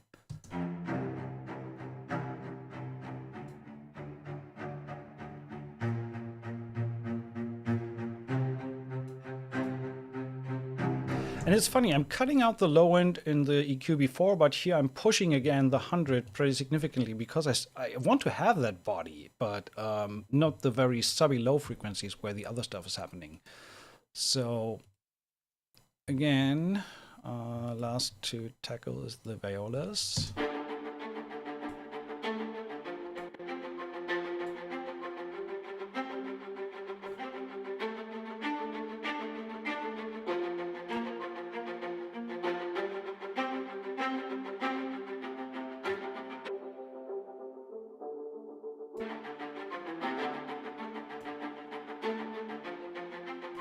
If I were to mix just a string section or a chamber piece or something, piano and strings, I would obviously not go as hard into EQing out frequencies. But since I have so many layers going on here, I need to make room for all these layers to have a space. Otherwise, it just ends up a big muddy mess. So I'm trying to address that with these cuts that I'm applying here to these strings, for example. So same thing, pushing the 10K a little bit, reducing the 400. Don't need to address the low end for the violas. So I don't know if we can really do an A-B with just the strings. Just to quickly show you what the difference is. Let's do this. So what I want to show. The strings, and we have some strings here which we don't use. Should be fine. So just the inserts. So if I take the inserts off, that's what the strings sound like. Oh, sorry, here we go.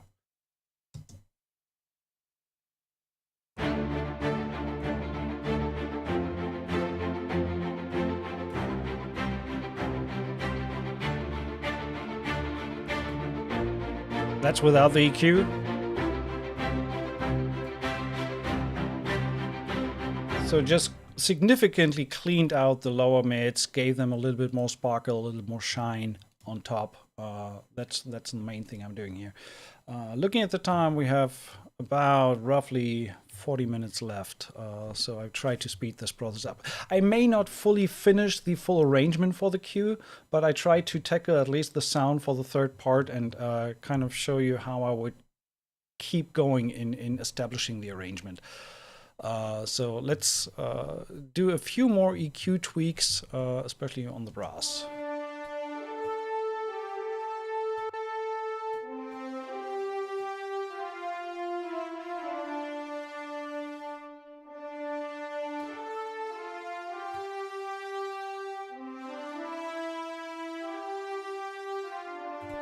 There we go. And sometimes, just so you can see on these recordings, what you also have, these horns play in a relatively high register. You see all these low-end frequencies here that come from the... It's just the sound of the room and all this rumbly low-end, which I don't need. It's just energy in the end that drives my meter through the roof. It's not even audible, but cutting out all that stuff that I don't need, if you do that on every single instrument and make sure that they kind of have their respective place, it just helps to clean up the overall mix significantly. On that regard, just for clarify, there's a couple of questions. Like, you are EQing in this particular moment track by track, right? It's not the groups. Right now, I'm sitting on the individual tracks, correct. Cool.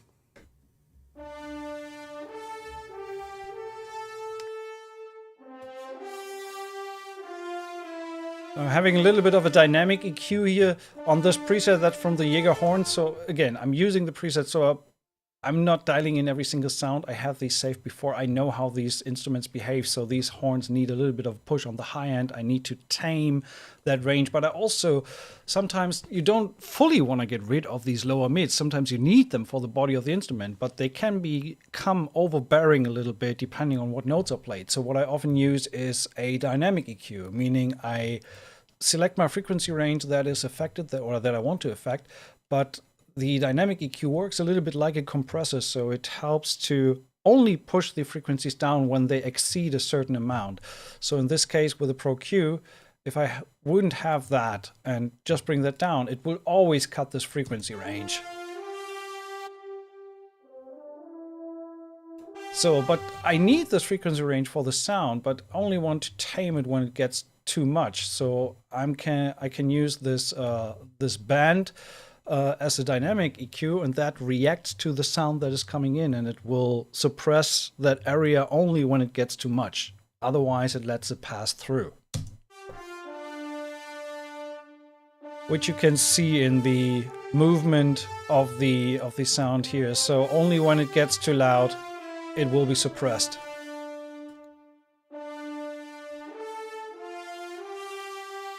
And then at the same time, this helps me to clean up the sound a little. I'm going to put the API on this one as well. Just want to have a little bit more bite on the horns here. These are the main element. Probably going to put the 7K on these.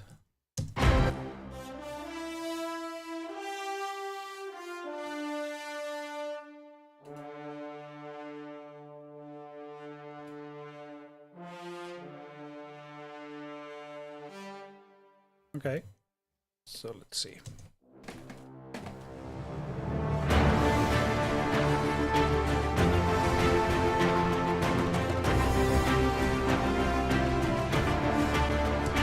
Same with the timpani. I do have a preset for these,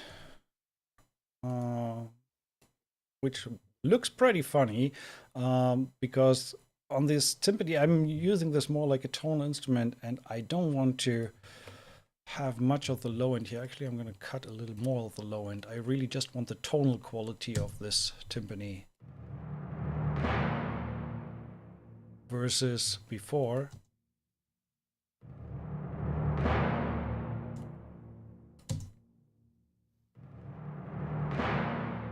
So I'm cutting all that low end out there because I don't need it. I have so much other low end going on already.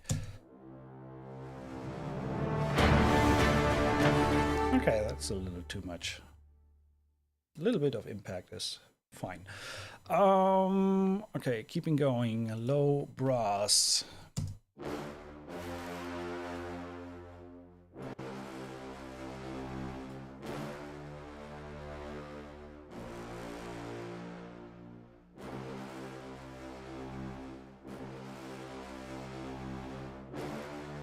So there's a little bit of a resonant frequency in the 1400 range here. Again, mighty low end, and cutting out a little bit of the low end, which is covered by my bass here. So now it makes more sense why I'm cutting out all this low end. This bass is taking over the role, and now that I'm cutting all the other low end stuff, that bass has a very distinct place and is much more audible now than it was before, because before it was overshadowed by all the low end that was going on in the rest of the tracks.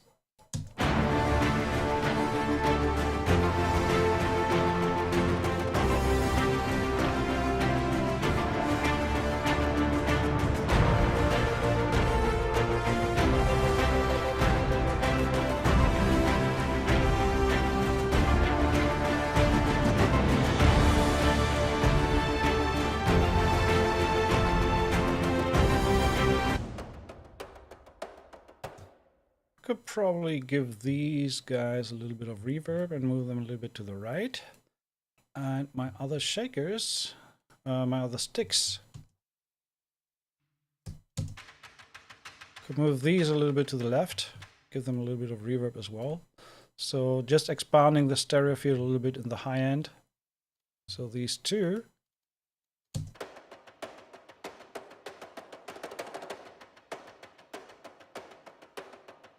So like this, just a little bit more open sound.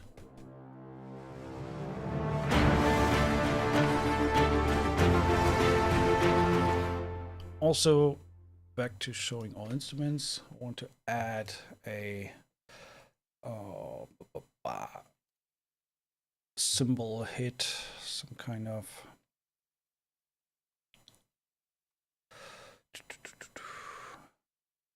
see what we have here. I have the swirled cymbals. here. Okay, let's try the gong. Not sure, do I need a gong?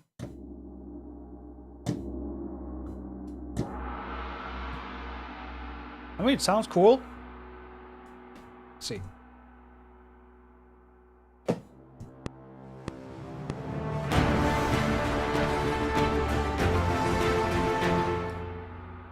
Yeah, I like that. Let's keep that there. Okay, let's add a little bit of more structure to the track. Show tracks data. I'm gonna thin out a little bit of the parts here, so I'm only gonna use that intro for the low brass. Gonna cut down, not gonna use the layer on top.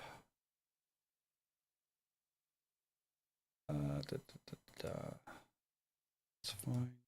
Not gonna use the piano. Keep the low bass in there. Keep the ARP in there.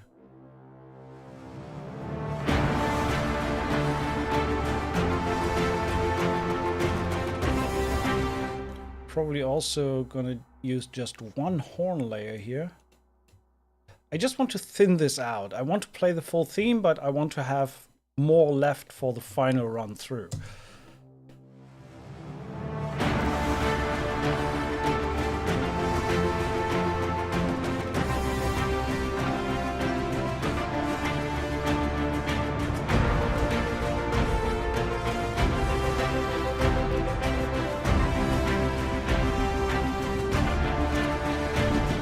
So, gonna get rid of these high violins.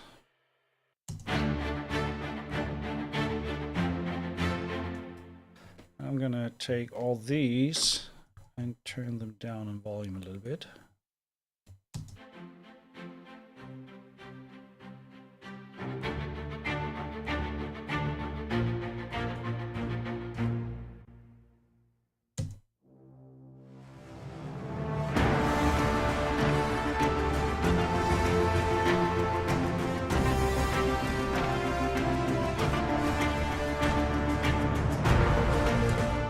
What we could do is for the... Okay, now head starts spinning again.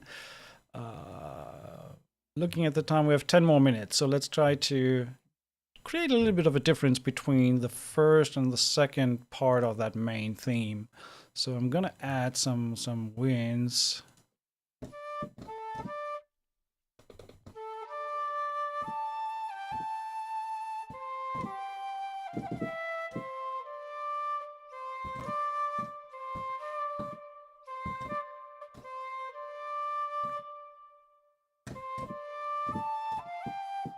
So just putting some woodwinds on top there.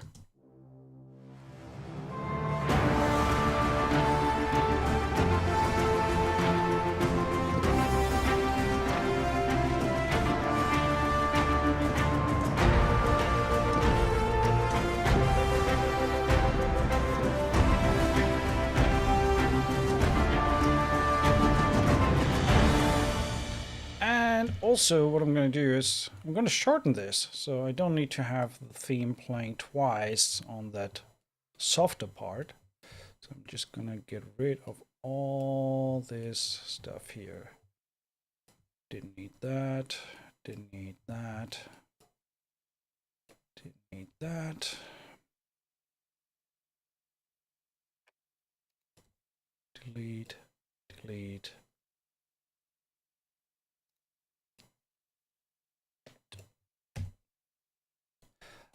Just so you know, what will be happening is I'm gonna finish this queue after this class offline kind of, and then the finalized queue with all the settings and all the kind of stuff that we did today will be part of the course. So it's kind of like you saw the first baby steps of creating this, and then the final queue will be part of the course. So now that makes a little more sense. Like this. So just playing that through right now with where we are currently at.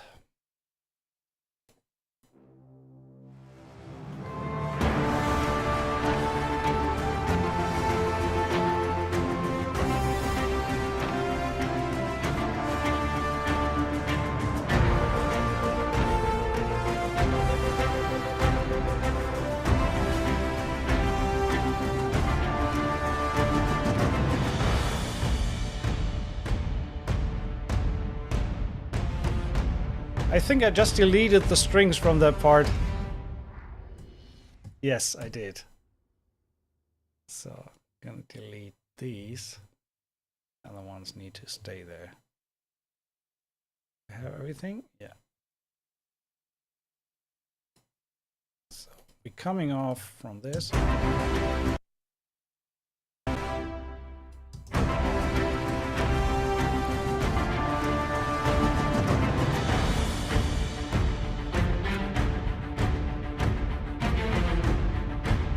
I didn't even finish that one. I have to do a little more.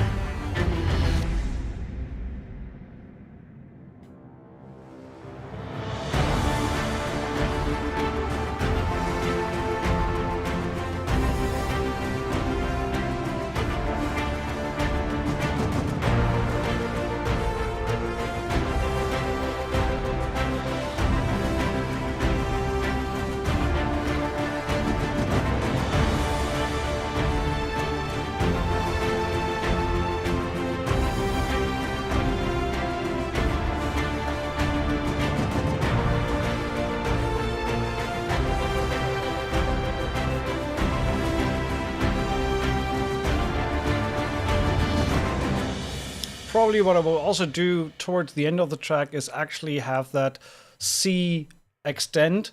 So instead of going back to the D minor there, I would end that on an open chord with a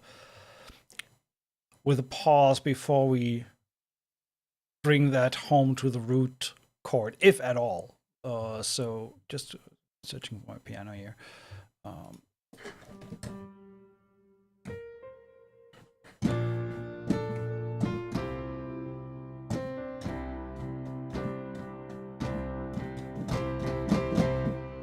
And keep it on the C before we finally end it on the D minor again. So that's something I would change here towards the end. That I am going to change, and then that will be part of the cue. Looking at the time, we have to come to an end on this one.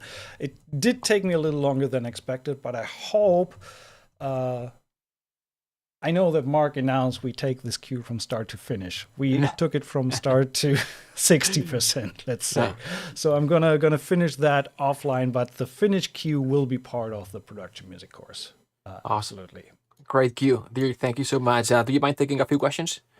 Yeah, of course. Go ahead. Let me stop screen sharing here so we have a little bit of a better view. Awesome. Sorry, my doorbell is ringing just that exact moment. Good timing. I have to quickly, you asked some question, I have to quickly mute my mic because my dogs are going crazy because the doorbell rang. Okay. So no worries. Okay, so the first one, it's in regards of that, finishing a cue. It's from Andre. And it's like, when do you know the cue is done and complete personally? Or is it always fluctuating depending on the final film documentary edits? It's done when the deadline dictates it's done. Nice. No, I mean...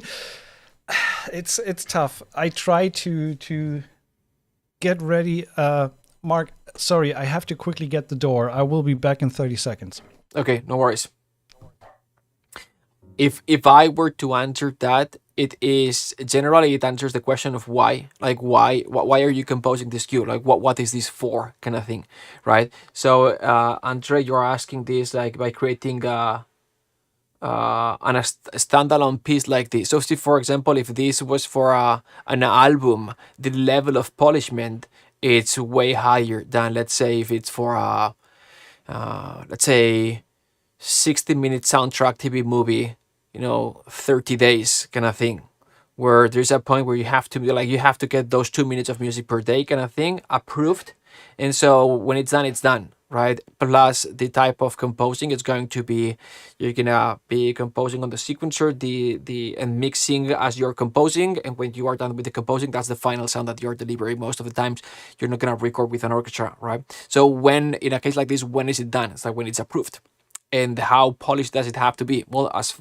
we have to get as far as the director needs, but no more than that, because there's a deadline to meet and there's 60 minutes of music to be done.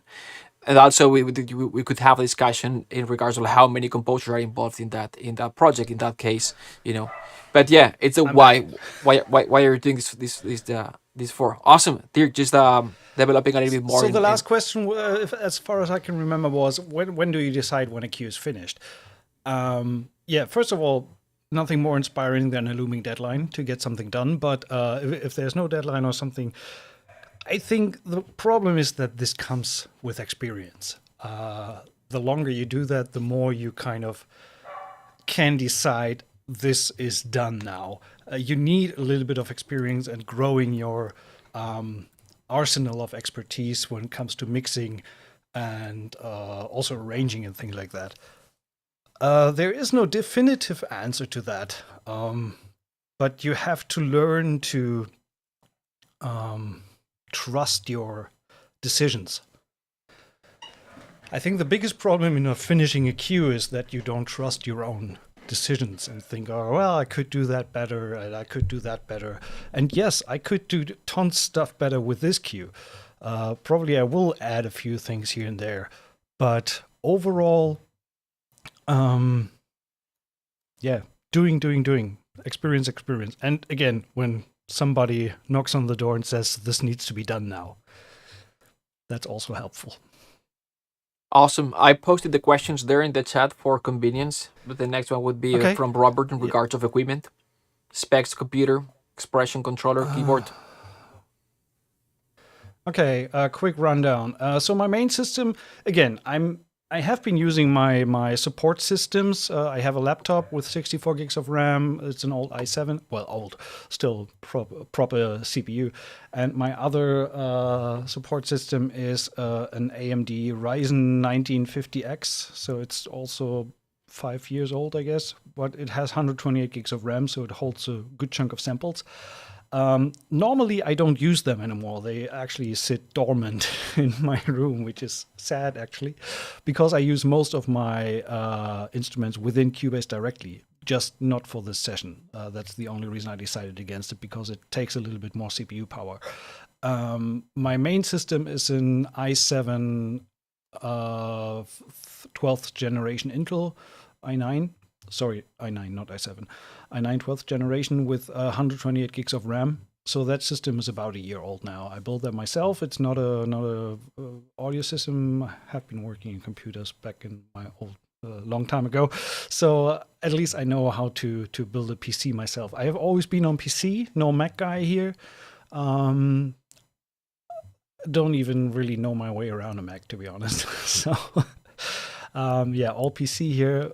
But I have a really, really powerful system overall, with the main system that I use all the time, or with the combined power when I use VE Pro and have my samples hosted elsewhere.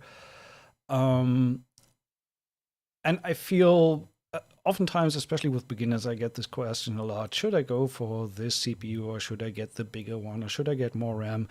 The only advice I can always give you is get the biggest system that you possibly can afford at any point in time when you consider this serious, because this is the heart in everything, where everything happens. If your CPU cannot cope, or if your system overall cannot cope with what you want to achieve, that's just the wrong end to save a few bucks.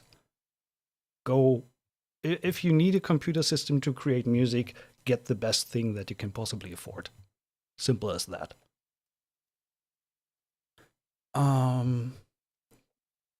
Do your tracks, just trying to follow along with the questions here, do your track follow a predetermined structure, or does the structure depend on the type of cue you're writing? Absolutely the latter. It depends on the type of cue. And when you're interested in the field of production music, there will be way more content on how to structure production music cues.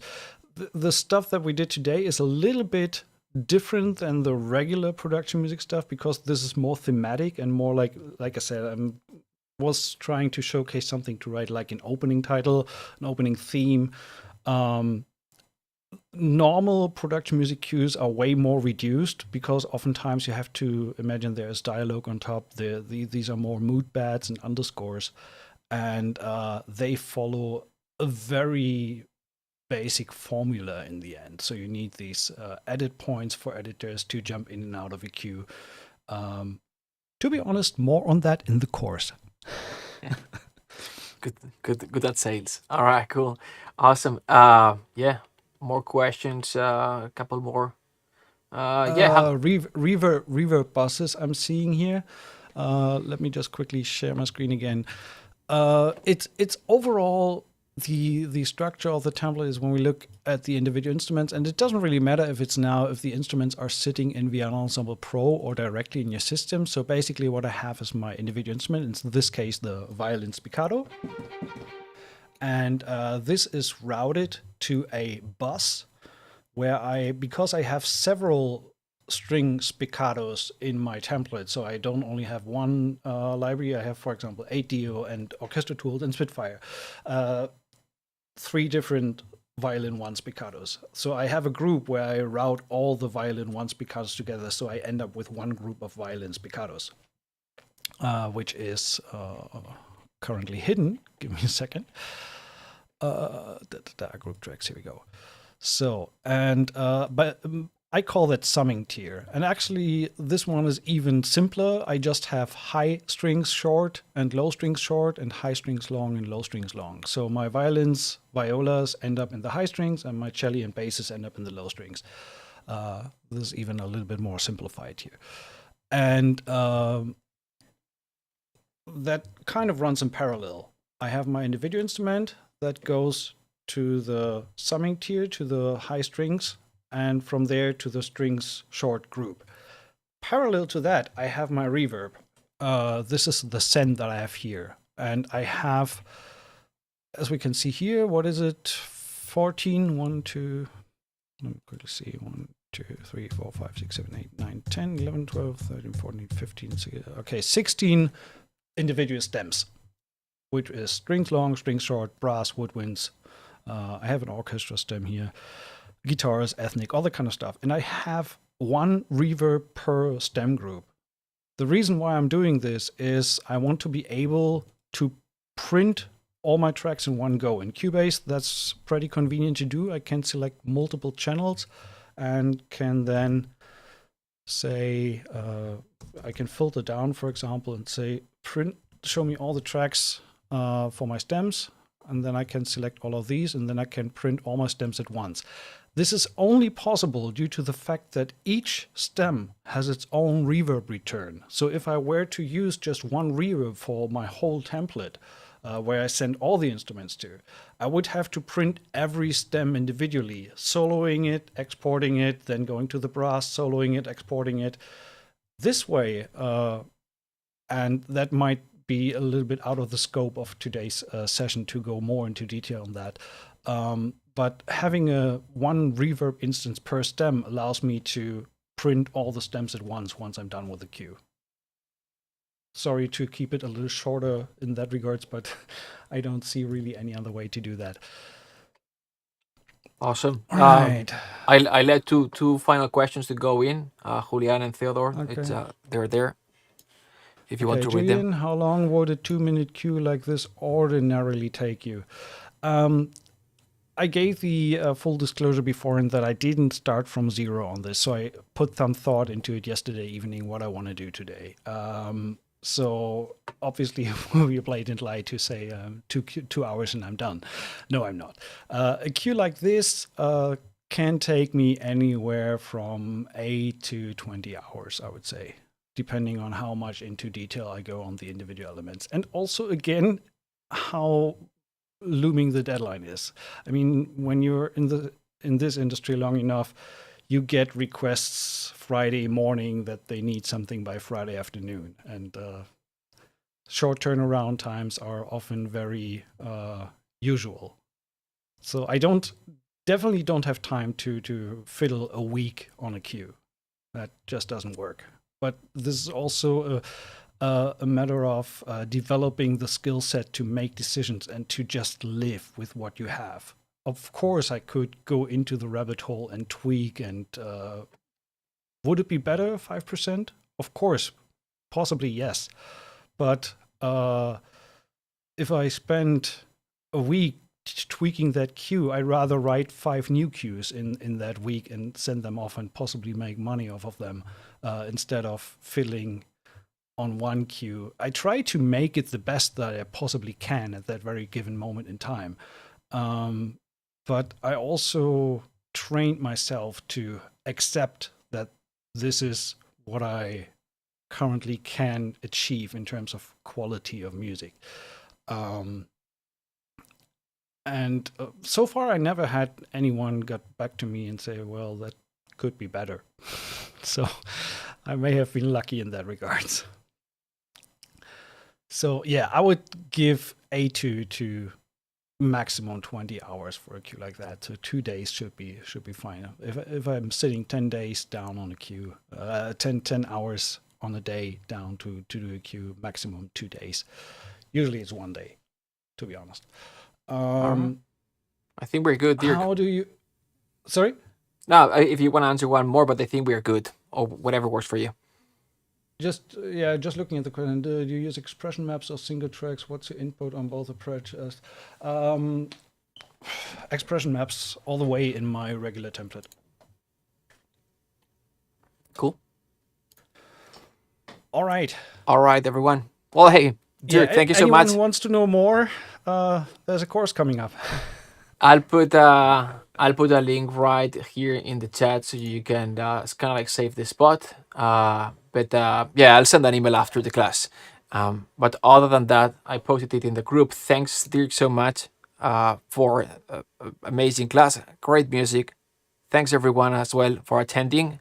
This has been a lot of fun. Thanks for sticking with me for that long time. It was 2 intense hours. At least I felt. They ran by pretty quickly, to be honest. I was surprised how fast the time went by. Well, you did fantastic, in my opinion. This peaked at shy to 200 people here and then shy to 100 people on YouTube. So nice, good audience. Thank you for great insight, great music, and great teaching. Sounds good. All right, everyone. Have a great one. Have a nice end of the week and weekend, and see you soon. Bye-bye. Cheers. Bye-bye.